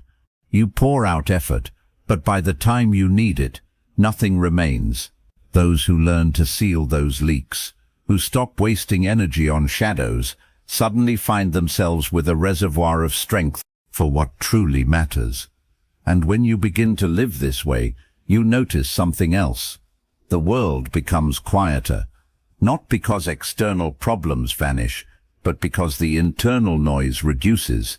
You stop overanalyzing every word spoken to you. You stop obsessing over every uncertain outcome. You stop rehearsing conversations that will never happen. Instead, you reserve your focus for what is directly in front of you. And in that simplicity, you find clarity. The mind that once felt like a battlefield begins to feel like a sanctuary. This does not mean you ignore problems. The wise are not careless. It means you recognize the difference between problems that require action and problems that only exist in thought. One is real, the other is imagined. One needs solving, the other needs letting go. This distinction is what separates those who remain steady from those who are constantly anxious. The anxious person fights endlessly, losing battles that never existed. The steady person chooses carefully, saving their strength for what matters most. Plato once said, "The part can never be well unless the whole is well." If your mind is at war with itself, no single part of your life can truly be at peace. That's why choosing battles is not just about efficiency, it's about health, about balance, about harmony. When you stop fighting unnecessary wars in your head, the rest of your life begins to align. Your relationships become calmer, your work becomes clearer, your presence becomes steadier. Peace of mind ripples outward, shaping everything you touch. So the next time your mind begins to spiral, pause, ask yourself, does this battle matter?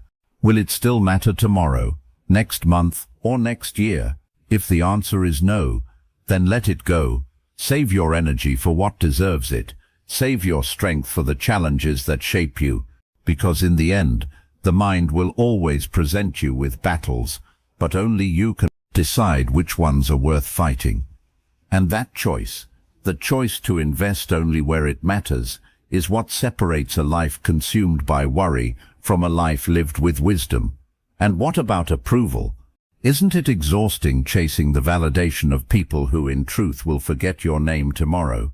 How many choices are made not because they align with our values, but because they align with what we think will earn us praise? We change how we speak, how we act, even how we dream, just to fit into the molds others hand us. But the tragedy is that applause is fleeting. One moment it lifts you, the next it vanishes, and you are left empty, desperate for the next hit of validation. The moment you stop needing that applause, the moment you let go of the hunger for approval, you taste freedom. Approval is a leash, and every time you pull against it, you only tighten the hold. But detachment, that is freedom. Marcus Aurelius, burdened with the weight of an empire, still reminded himself daily, "It never ceases to amaze me. We all love ourselves more than other people, but care more about their opinion than our own." He saw clearly how absurd this trap is. We already know ourselves better than anyone else, and yet we allow strangers, critics, even casual acquaintances to carry more influence over our sense of worth than our own inner judgment. Isn't that madness to abandon the one voice that truly knows us for the clamor of voices that barely see us? And yet most people live like this, enslaved by approval. And notice what happens when you do. The same people whose approval you once chased may be confused, even disappointed, because you no longer bend to their expectations. But over time, something shifts. People begin to respect you more when they realize you don't need their approval. You become untouchable in a way that those who beg for validation never can be. This is why approval is so dangerous. It disguises itself as connection. We think that by earning approval, we're building bonds, but in truth, we're building cages. We're training ourselves to move only when others pull the strings. Every word becomes calculated, every step designed for effect, until we are no longer living, only performing, and in the process, we forget who we are. Detachment breaks this cycle. It hands the pen of your story back to you. Instead of being written by others, your life begins to reflect your own truth. But detachment takes courage. It means risking disapproval. It means standing firm in your decisions when people criticize. It means holding to your vision, even when the crowd mocks it. This is why so few people choose it. It feels uncomfortable to step off the stage where everyone is watching. Yet that discomfort is the doorway to freedom. Socrates endured ridicule and trial for refusing to conform to the expectations of Athens. He could have lived longer by yielding, but he chose to remain true to himself. His freedom lay not in survival, but in integrity. And integrity is what detachment protects. And here's the paradox. When you stop seeking approval, you actually gain more of it. Not the shallow applause that comes and goes, but the deeper respect that comes from authenticity. People trust those who are not desperate to be liked, because they sense something rare, a person who is grounded in themselves. Plato said the greatest wealth is to live content with little. And what is more contentment than to live with yourself without needing constant confirmation from others? That wealth cannot be bought, and it cannot be taken away. Look closely at those who achieved greatness in any field: philosophy, art, science, leadership. Almost without exception, they were misunderstood in their own time. They were mocked, doubted, and criticized. But because they were detached from needing approval, they pressed forward. They weren't chasing applause, they were chasing truth. And it was only later that the world caught up. Imagine if they had abandoned their paths just to be accepted. Imagine if their need for validation had been stronger than their commitment to their vision. We would have been left with mediocrity instead of masterpieces. Approval is intoxicating, but it is also addictive. The more you receive, the more you crave, and the less you can live without it. That cycle is endless unless you break it, and breaking it requires realizing that approval is never really about you. It's about the other person's expectations. To live for approval is to hand over your life to standards you did not create. To live detached from it is to finally begin shaping yourself on your own terms. And don't mistake detachment for arrogance. True detachment is humble. It doesn't say I don't care about anyone. It says I care, but I don't need to be defined by anyone's opinion. It's the difference between valuing connection and being enslaved by it. Approval chasers often become arrogant because their self-worth rises and falls with the praise of others. They inflate when praised and collapse when criticized. Detached individuals, however, remain steady. They can hear both criticism and applause without losing their center. That steadiness is what makes them trustworthy, admirable, and strong. So the question is simple but difficult. Are you willing to let go of the leash? Are you willing to walk away from the endless chase for applause and step into the freedom of living on your own terms? The moment you do, everything changes. Your decisions become clearer, your voice becomes steadier, and your presence becomes stronger. You stop bending for every opinion and start standing tall in your own truth. And that kind of freedom is worth more than all the applause in the world, because when you no longer need approval, you no longer live for others. You live for yourself in alignment with your values, your vision, your deepest self. Approval is a leash, and it will hold you as long as you let it. But detachment is freedom, and it is waiting for you the moment you decide you are ready to walk unchained. Criticism is another test, one of the most subtle and dangerous trials we face in daily life. At first, it always feels personal, as if someone has aimed a dagger at your sense of worth. Words can cut deeper than steel because they strike at identity, at pride, at the fragile parts of ourselves we don't want exposed. Yet if you step back, you'll see that most criticism isn't about you at all. It's a mirror reflecting the critic's insecurities, their disappointments, their unresolved conflicts. They project those things onto you because it feels easier than facing themselves. And if you accept that projection as truth, you end up carrying borrowed pain. Why let the wounds of others become your own? That burden was never meant for you, and the wisest path is to recognize it. Take what is useful and leave the rest behind. This ability to filter criticism is rare because we are conditioned to treat every comment as valid. From childhood we are trained to respond to feedback immediately, to explain ourselves, to defend, to justify. But living this way turns every voice into a master over your emotions. Marcus Aurelius faced endless criticism as emperor. Yet in his meditations he reminded himself, if you are distressed by anything external, the pain is not due to the thing itself, but to your estimate of it. He saw clearly that criticism gains its sting from our interpretation, not from the words themselves. One person hears an insult and dismisses it. Another hears the same words and carries the weight for years. The difference lies in the estimate, the value you assign to it, and that value is always in your control. Think about how often people project their limitations onto others. Someone criticizes your ambition because they have abandoned their own. Someone mocks your courage because they never found theirs. Someone doubts your vision because they cannot see beyond their narrow frame. If you let their words shape you, you are letting their limitations become your boundaries. Of course, not all criticism is worthless. Some is valuable, even essential. The challenge is to discern the difference. Constructive criticism comes from those who want to see you grow, who have knowledge and perspective worth considering. Destructive criticism, on the other hand, is nothing but noise born from envy, bitterness, or ignorance. The wise learn to filter. They don't discard everything, nor do they swallow everything whole.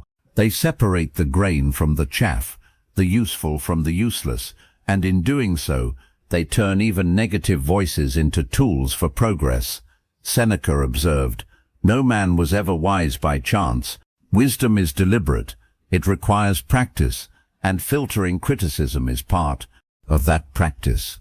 You must train your mind not to be shaken by every passing word, but to listen with clarity. If the words offer truth, embrace them. If they are empty, discard them without a second thought. To be unmoved by shallow judgments is not arrogance, it is maturity. It means you have built your worth on a foundation deeper than the noise of opinion. Think of an artist chiseling a statue. Passers-by will comment, some will admire, some will mock, some will give unsolicited advice. The artist doesn't abandon his vision every time a voice interrupts. He listens when someone speaks with knowledge, but he ignores the rest. His work is guided not by the noise of the crowd, but by the clarity of his own purpose. Life works the same way. You are the sculptor. If you adjust your shape every time someone comments, you end up with nothing but fragments. But if you stay true to your form while remaining open to wisdom, you create something lasting. Plato once said, "Opinion is the medium between knowledge and ignorance." Most criticism belongs to that in-between space. It is neither pure wisdom nor pure nonsense. It's a reflection of where the critic stands in their own growth. This is why filtering is so important. Treating every opinion as law is as dangerous as dismissing every opinion as worthless. The art lies in discernment, and discernment is what allows you to keep moving without being paralyzed by words. But how do you keep criticism from cutting too deeply? By remembering that you are not obligated to accept every gift handed to you. An insult is like a package left at your door. You don't have to bring it inside. You can leave it where it is. The critic may have created it, but you decide whether to claim it.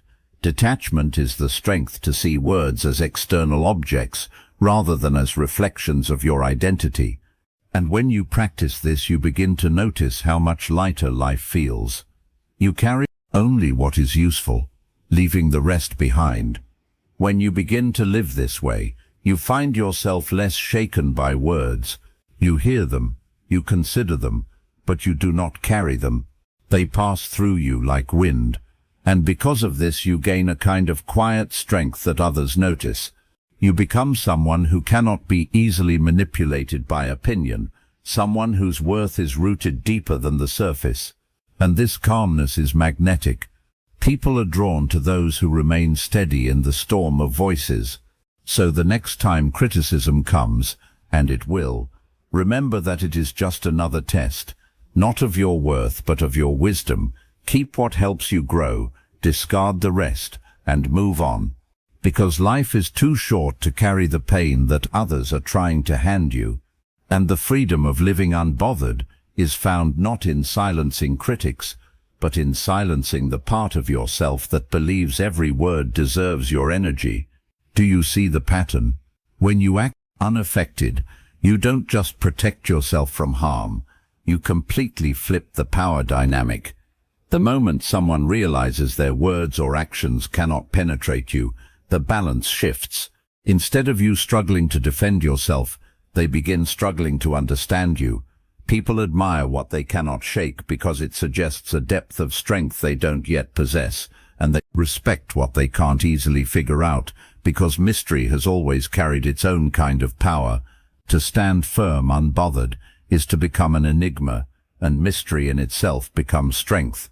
Think of the times in history where true influence came not from loud displays but from quiet, steady composure. Leaders who didn't need to explain themselves at every turn often carried the most authority.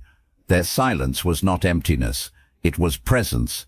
Marcus Aurelius once reminded himself, "Be like the rock against which the waves continually break, but it stands firm and tames the fury of the water around it." This image is powerful. The rock doesn't shout at the waves, doesn't attempt to stop them. It simply remains unmoved. And because of this, it transforms the chaos around it into calm. That is the kind of strength people feel when you act unaffected. A groundedness that speaks louder than reaction ever could. Carl Jung spoke of the psyche in similar terms, emphasizing that people are unsettled when they meet something they can't categorize. He wrote, "The meeting of two personalities is like the contact of two chemical substances. If there is any reaction, both are transformed. If you react wildly, you are easily transformed by others. But if you remain calm, they are transformed by you.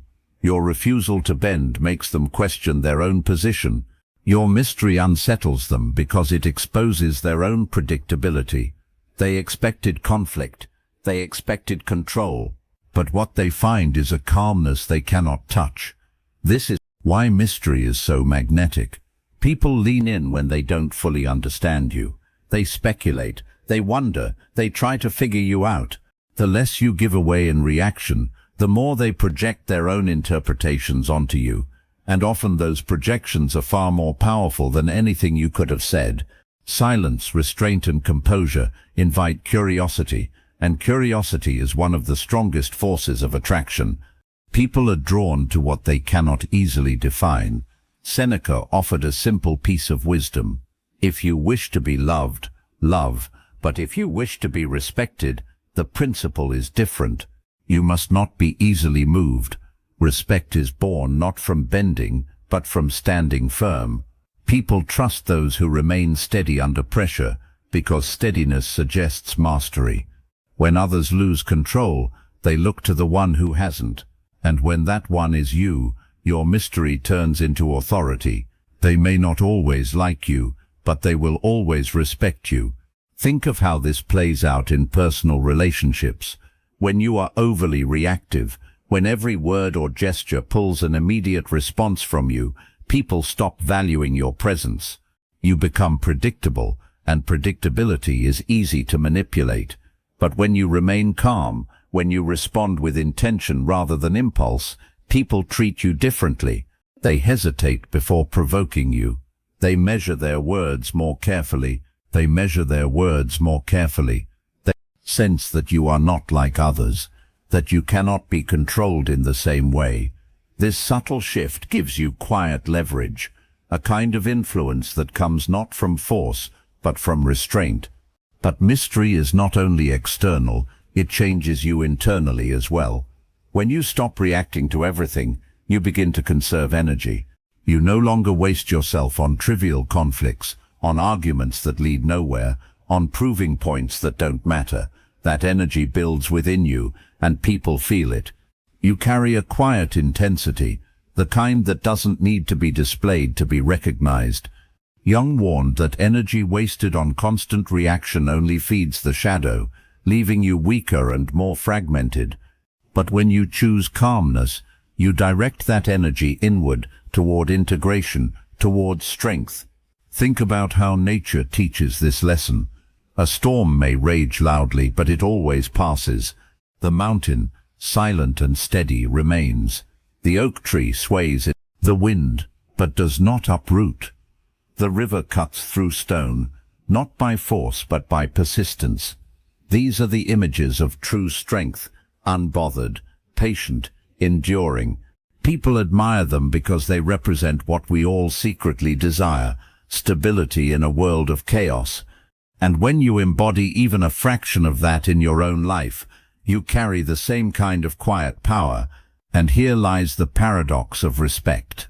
People may laugh at the loudest person in the room, but they almost always admire the one who speaks least, and yet is most felt. Mystery unsettles because it cannot be controlled. It creates questions instead of answers.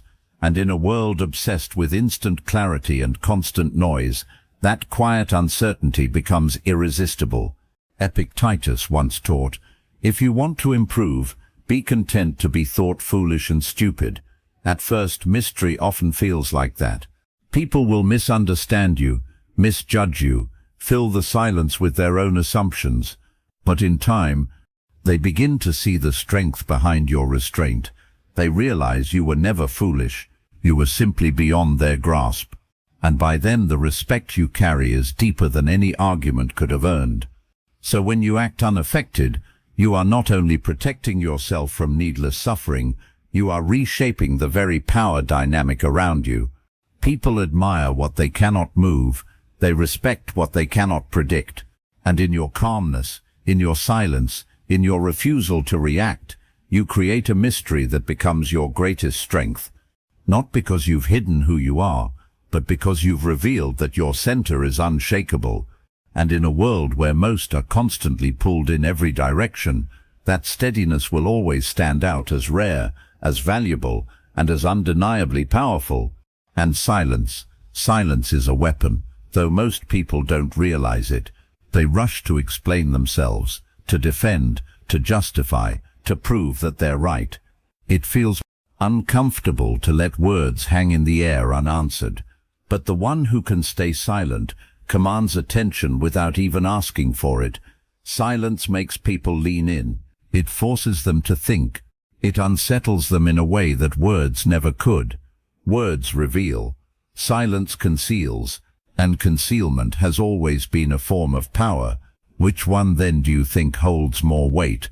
The person who spills everything, or the one who leaves you wondering? Think about how uncomfortable silence makes people in conversation. A pause of just a few seconds can feel endless. Many rush to fill it, speaking too much, giving away their intentions, or exposing weaknesses they didn't mean to reveal.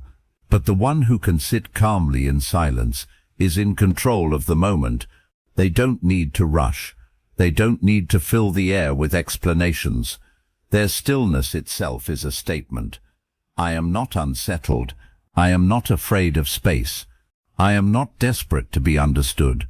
Marcus Aurelius reminded himself constantly the same lesson. If you are silent, be silent out of love. If you speak, speak with love. His point was not just about kindness, but about intentionality. Don't waste words. Don't speak because you're uncomfortable. Speak only when your words serve a purpose, and remain silent when they don't. That discipline creates authority. People come to know that when you speak, it matters. And that anticipation gives your voice more weight than those who talk endlessly. Silence, then, is not weakness, it's restraint. And restraint is strength. The irony is that silence often says more than words ever could. When someone insults you, silence communicates that their attempt didn't even merit a response. When someone pressures you for an answer, silence shows that you are not hurried. When someone tries to provoke you, silence reveals that you are untouchable. In every case, the absence of reaction speaks volumes. And silence doesn't only disarm others, it sharpens you. When you speak less, you listen more. You hear the tone beneath the words, the hesitation in the voice, the contradiction between what someone says and what their body communicates. Most people miss these details because they are too busy preparing their own responses. But silence makes you observant. It allows you to gather information without giving away your own position. This is why in negotiations, in arguments, and even in everyday interactions, silence is often the most strategic move. You reveal nothing while learning everything. Seneca captured this wisdom when he wrote, "It is quality rather than quantity that matters." He meant it about life itself, but the principle applies equally to words. A few words spoken at the right time carry more force than endless chatter. Silence ensures that when you do speak, your words are not diluted. They strike harder because they are rare. Like a sword unsheathed only when necessary, your voice becomes a weapon sharpened by restraint. Think about the leaders, the mentors, the figures you have respected most. Were they the ones who filled the air with constant words, or were they the ones who spoke less but whose words carried weight? The quiet ones often leave the deepest impression because their silence creates space. Space for thought, space for meaning, space for mystery. And yet silence is not passive, it is not indifference. It is deliberate, intentional, chosen, a weapon not to harm, but to protect your peace and preserve your power. Silence doesn't mean you accept everything.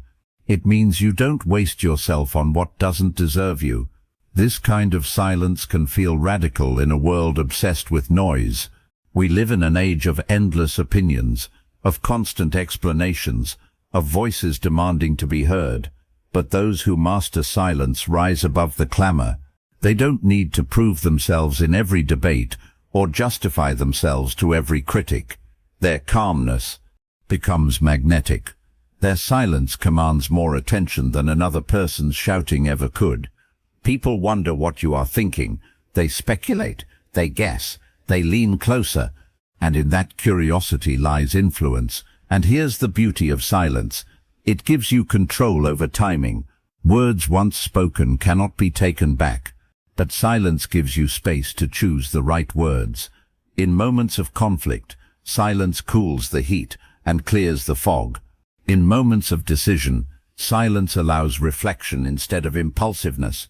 In moments of pressure, silence makes you appear unshaken, even if inside you are still finding your footing. Over time, people stop seeing silence as emptiness and start seeing it as strength. So, which holds more power? Words or silence? Both matter, but silence is rarer, and rarity amplifies value. Anyone can talk, few can remain silent. Anyone can react, few can withhold. And in that withholding lies authority. When you master silence, you master yourself. And when you master yourself, you hold a kind of strength that no noise can compete with. In the end, Silence is not the absence of communication. It is a different form of it, one that conceals when needed, unsettles when necessary, and commands without asking. Most people will always rush to explain, defend, or justify. But if you can resist that urge, if you can embrace silence as a weapon, you will find that people respect you not because of what you say, but because of what you don't. And that mystery, that restraint, that unshakable calmness will always hold more power than words alone. Even your thoughts can betray you if you don't master them. You may think the real enemies are outside, difficult people, unpredictable events, unfair circumstances, but the deepest battles are fought within your own mind. Fear, doubt, hesitation. These are the shadows that creep in quietly and start directing your actions without you even realizing it. How many times has fear stopped you before you even began? How many times has doubt whispered that you're not ready, convincing you to step back when you should have stepped forward? These enemies don't need to exist outside of you because they thrive within you, sabotaging from the inside out. If left unchecked, they build a prison stronger than any walls the world could ever put around you. The truth is, the mind is not naturally your ally. Left untrained, it wanders, clings, resists, and reacts. It can be your greatest tool or your greatest obstacle. That is why it must be trained daily. Just as the body must be strengthened through exercise, a mind left idle becomes weak, but a mind challenged and disciplined becomes unshakable. Training the mind begins with awareness. Gratitude, discipline, and detachment are not lofty ideals, but exercises in focus. Gratitude shifts your attention away from what is missing and toward what is already present. When you train yourself to see what you have, you stop feeding fear with scarcity. Discipline sharpens your ability to act despite discomfort, to remain steady when laziness or doubt tries to drag you down. And detachment allows you to see thoughts and emotions for what they are, visitors, not rulers. Together, these practices become the foundation of mental strength. Without them, the mind becomes soft, easily controlled by impulses, moods, and outside noise. The mind grows the way a muscle grows, through resistance. Without resistance, the body remains soft, fragile, easily broken. Without challenges, the mind remains the same, repeating old patterns, never gaining strength. That is why setbacks, difficulties, and failures are not just obstacles but essential tools for growth. Each moment of resistance is an opportunity to build resilience. Epictetus told his students, "Difficulties are things that show what men are." When you meet resistance and endure it, you prove to yourself that your mind can withstand pressure. And every time you withstand pressure, you grow stronger. This is why people who avoid challenges often feel weaker. Even when life is easy, they are untested. Their minds, like unused muscles, have not developed the capacity to endure. But those who embrace resistance, the daily practice of discipline, the willingness to face discomfort, are the ones who build unshakable strength. Think of the person who wakes early despite wanting to sleep in, who chooses patience when anger rises, who remains calm when provoked. Each of these is a small act of resistance, a small weight lifted by the mind. Over time, these small acts accumulate into extraordinary strength. But mastery is not achieved once and for all. The mind must be trained daily. Just as a single workout will not make you strong, a single moment of discipline will not build lasting resilience. This is a lifelong practice. That is why rituals matter. Morning reflections, moments of silence, gratitude lists, mindful breathing, acts of restraint. Each one is a rep, a set, a repetition for the mind. These are not small or trivial. They are the building blocks of an unshakable inner world, and without them you risk becoming enslaved to whatever thought or emotion happens to arrive. Jung also warned that unexamined thoughts can dominate you silently. He suggested that when we deny our weaknesses, they take on power in the unconscious. This is why fear feels overwhelming when you ignore it. but smaller once you face it. Mastery requires honesty. You must be willing to admit where your thoughts betray you, where fear still paralyzes you, where doubt still grips you. Only then can you begin to train those parts of yourself. The shadow must be acknowledged before it can be integrated. Plato believed that self-mastery was the highest form of power. He saw the ability to govern the self as greater than the ability to govern others, and this is exactly what training the mind provides. Sovereignty. When you master your thoughts, you are no longer tossed around by every emotional tide. You no longer collapse under hesitation. You move with direction, clarity, and purpose. Others may try to provoke you, but your mind is steady. Events may test you, but your center remains intact. This kind of sovereignty cannot be given, only earned, and it is earned through daily training. Imagine the difference between two people facing the same crisis. One reacts in panic, overwhelmed by fear and doubt. The other remains calm, thoughtful, deliberate. The event is the same, but the outcomes are worlds apart. The second person doesn't have a calmer mind by accident. They've been training for it. They've been building resilience long before the crisis arrived.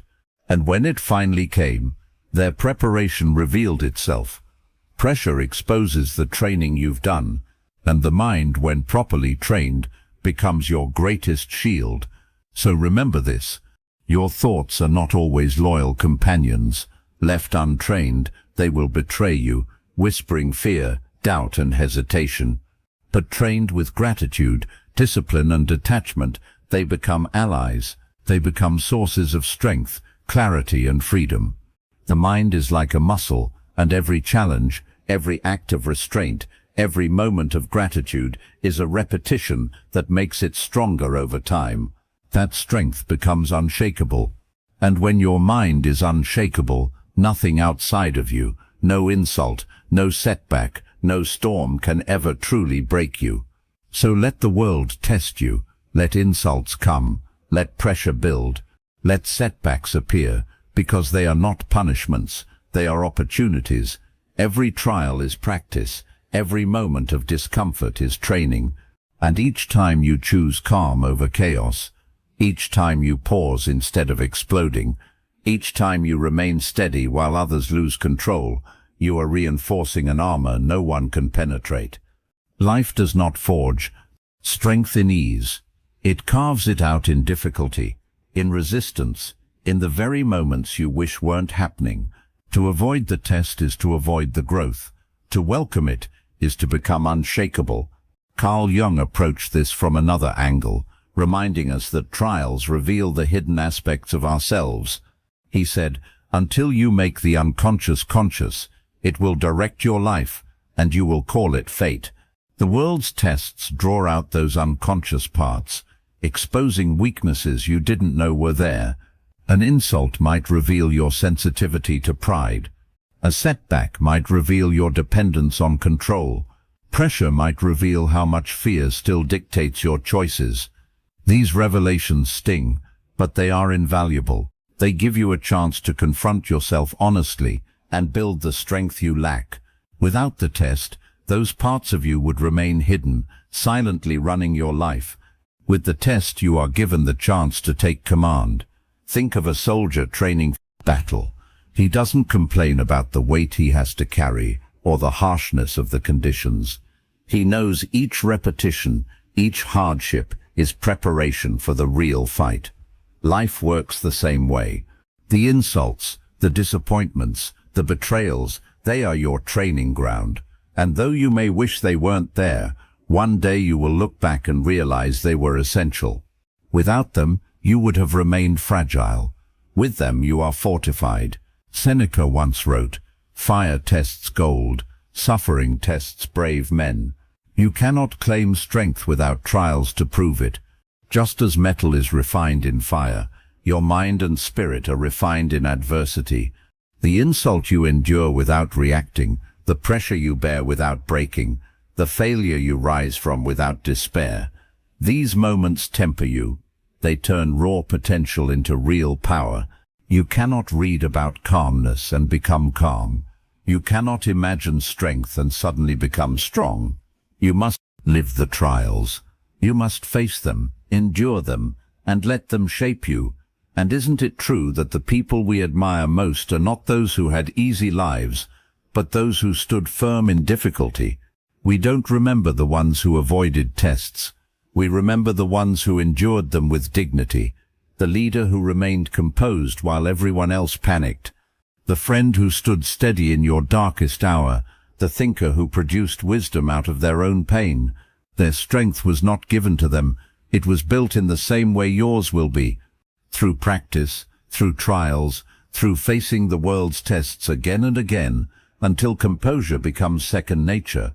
This armor isn't made of arrogance or detachment from life. It is made of mastery. It's not about refusing to feel, but about refusing to be ruled by what you feel. The insult still stings, but you don't let it guide your action. The pressure still weighs on you, but you don't let it dictate your decisions. The setback still disappoints you, but you don't let it trap you in despair. This is how armor is built, layer by layer, choice by choice, moment by moment, until one day people look at you and wonder why nothing seems to rattle you. They see only the strength. They don't realize it was forged in countless small battles they never witnessed. Plato, too, saw the value in trials. When he wrote about the soul being tested and shaped by struggle, he believed that the highest form of strength was born not in comfort, but in facing hardship with clarity. And this is the gift the world gives you, even when it feels cruel. It will test you, it will insult you, it will press you down. But it is in those moments you are being shaped into someone greater. And once you recognize this, you stop resenting the trials, you start using them. So let the world test you. Don't run from the insults, the pressure, the failures. Let them come. And when they do, remember they are not there to destroy you, but to train you. Every trial is practice. Every moment of struggle is another chance to build resilience. Each time you choose calm over chaos, you add another layer to the armor no one can penetrate.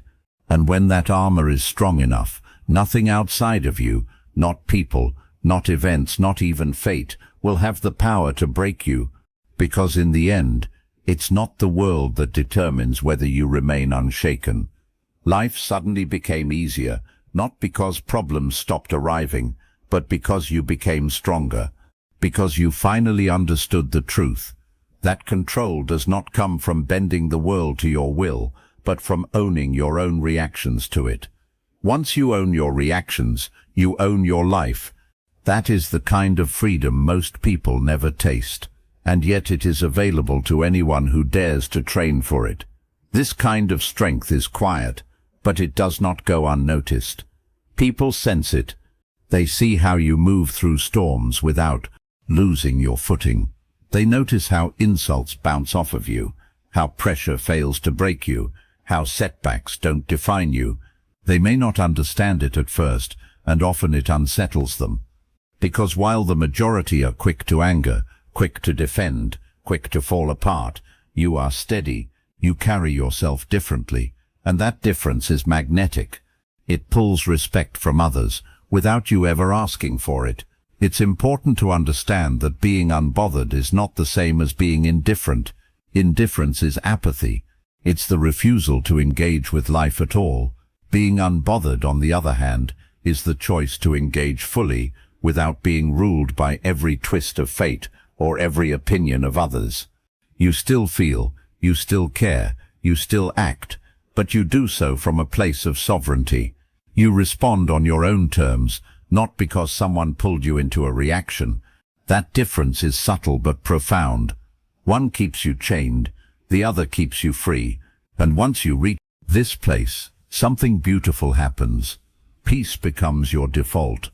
Where you once would have reacted, you now breathe. Where you once would have fought, you now pause. Where you once would have crumbled, you now stand tall. That peace radiates outward. It influences the way you speak, the way you move, the way you relate to others. People begin to trust you more, to seek you out when chaos surrounds them, because they know you are not easily moved. You become a source of calm in a world that thrives on noise. Aristotle observed, "The ultimate value of life depends upon awareness and the power of contemplation rather than upon mere survival." When you master the art of being unbothered, you embody that awareness. You're no longer living in a state of survival, reacting to every spark around you. You are living deliberately with clarity, with intention. Your calmness is not passive, it's active. It's the product of constant awareness, of choosing carefully where to direct your energy, and of refusing to waste it on things that don't serve you. And yet, it would be a mistake to think this journey ends. Mastery of your reactions is not a final destination, but an ongoing practice. Each day, the world will offer new tests. Each day, someone will try to provoke you. Life will present new obstacles. Your mind will conjure new doubts. But each day also brings another chance to practice, another chance to reinforce the armor you've built, another chance to choose calm over chaos. Over time, these choices compound until your default response is no response at all, just measured action rooted in clarity. And perhaps that is the final truth. To be unbothered is to be free. Free from the grip of insults, free from the weight of criticism, free from the endless need for validation. You are no longer owned by circumstances. You are no longer swayed by every passing emotion. You belong to yourself.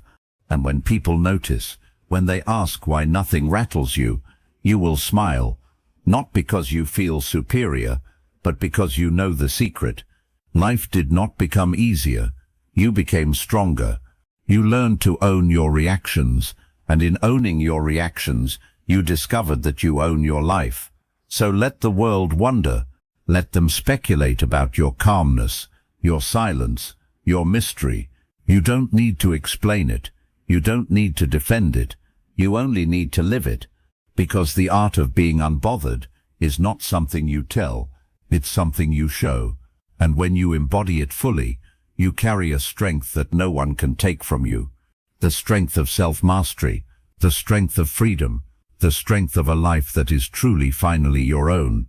No storm, no insult, no judgment has the power to own you unless you hand it over. The strength you've been searching for has always been within you, waiting for you to claim it. Master yourself. You master life.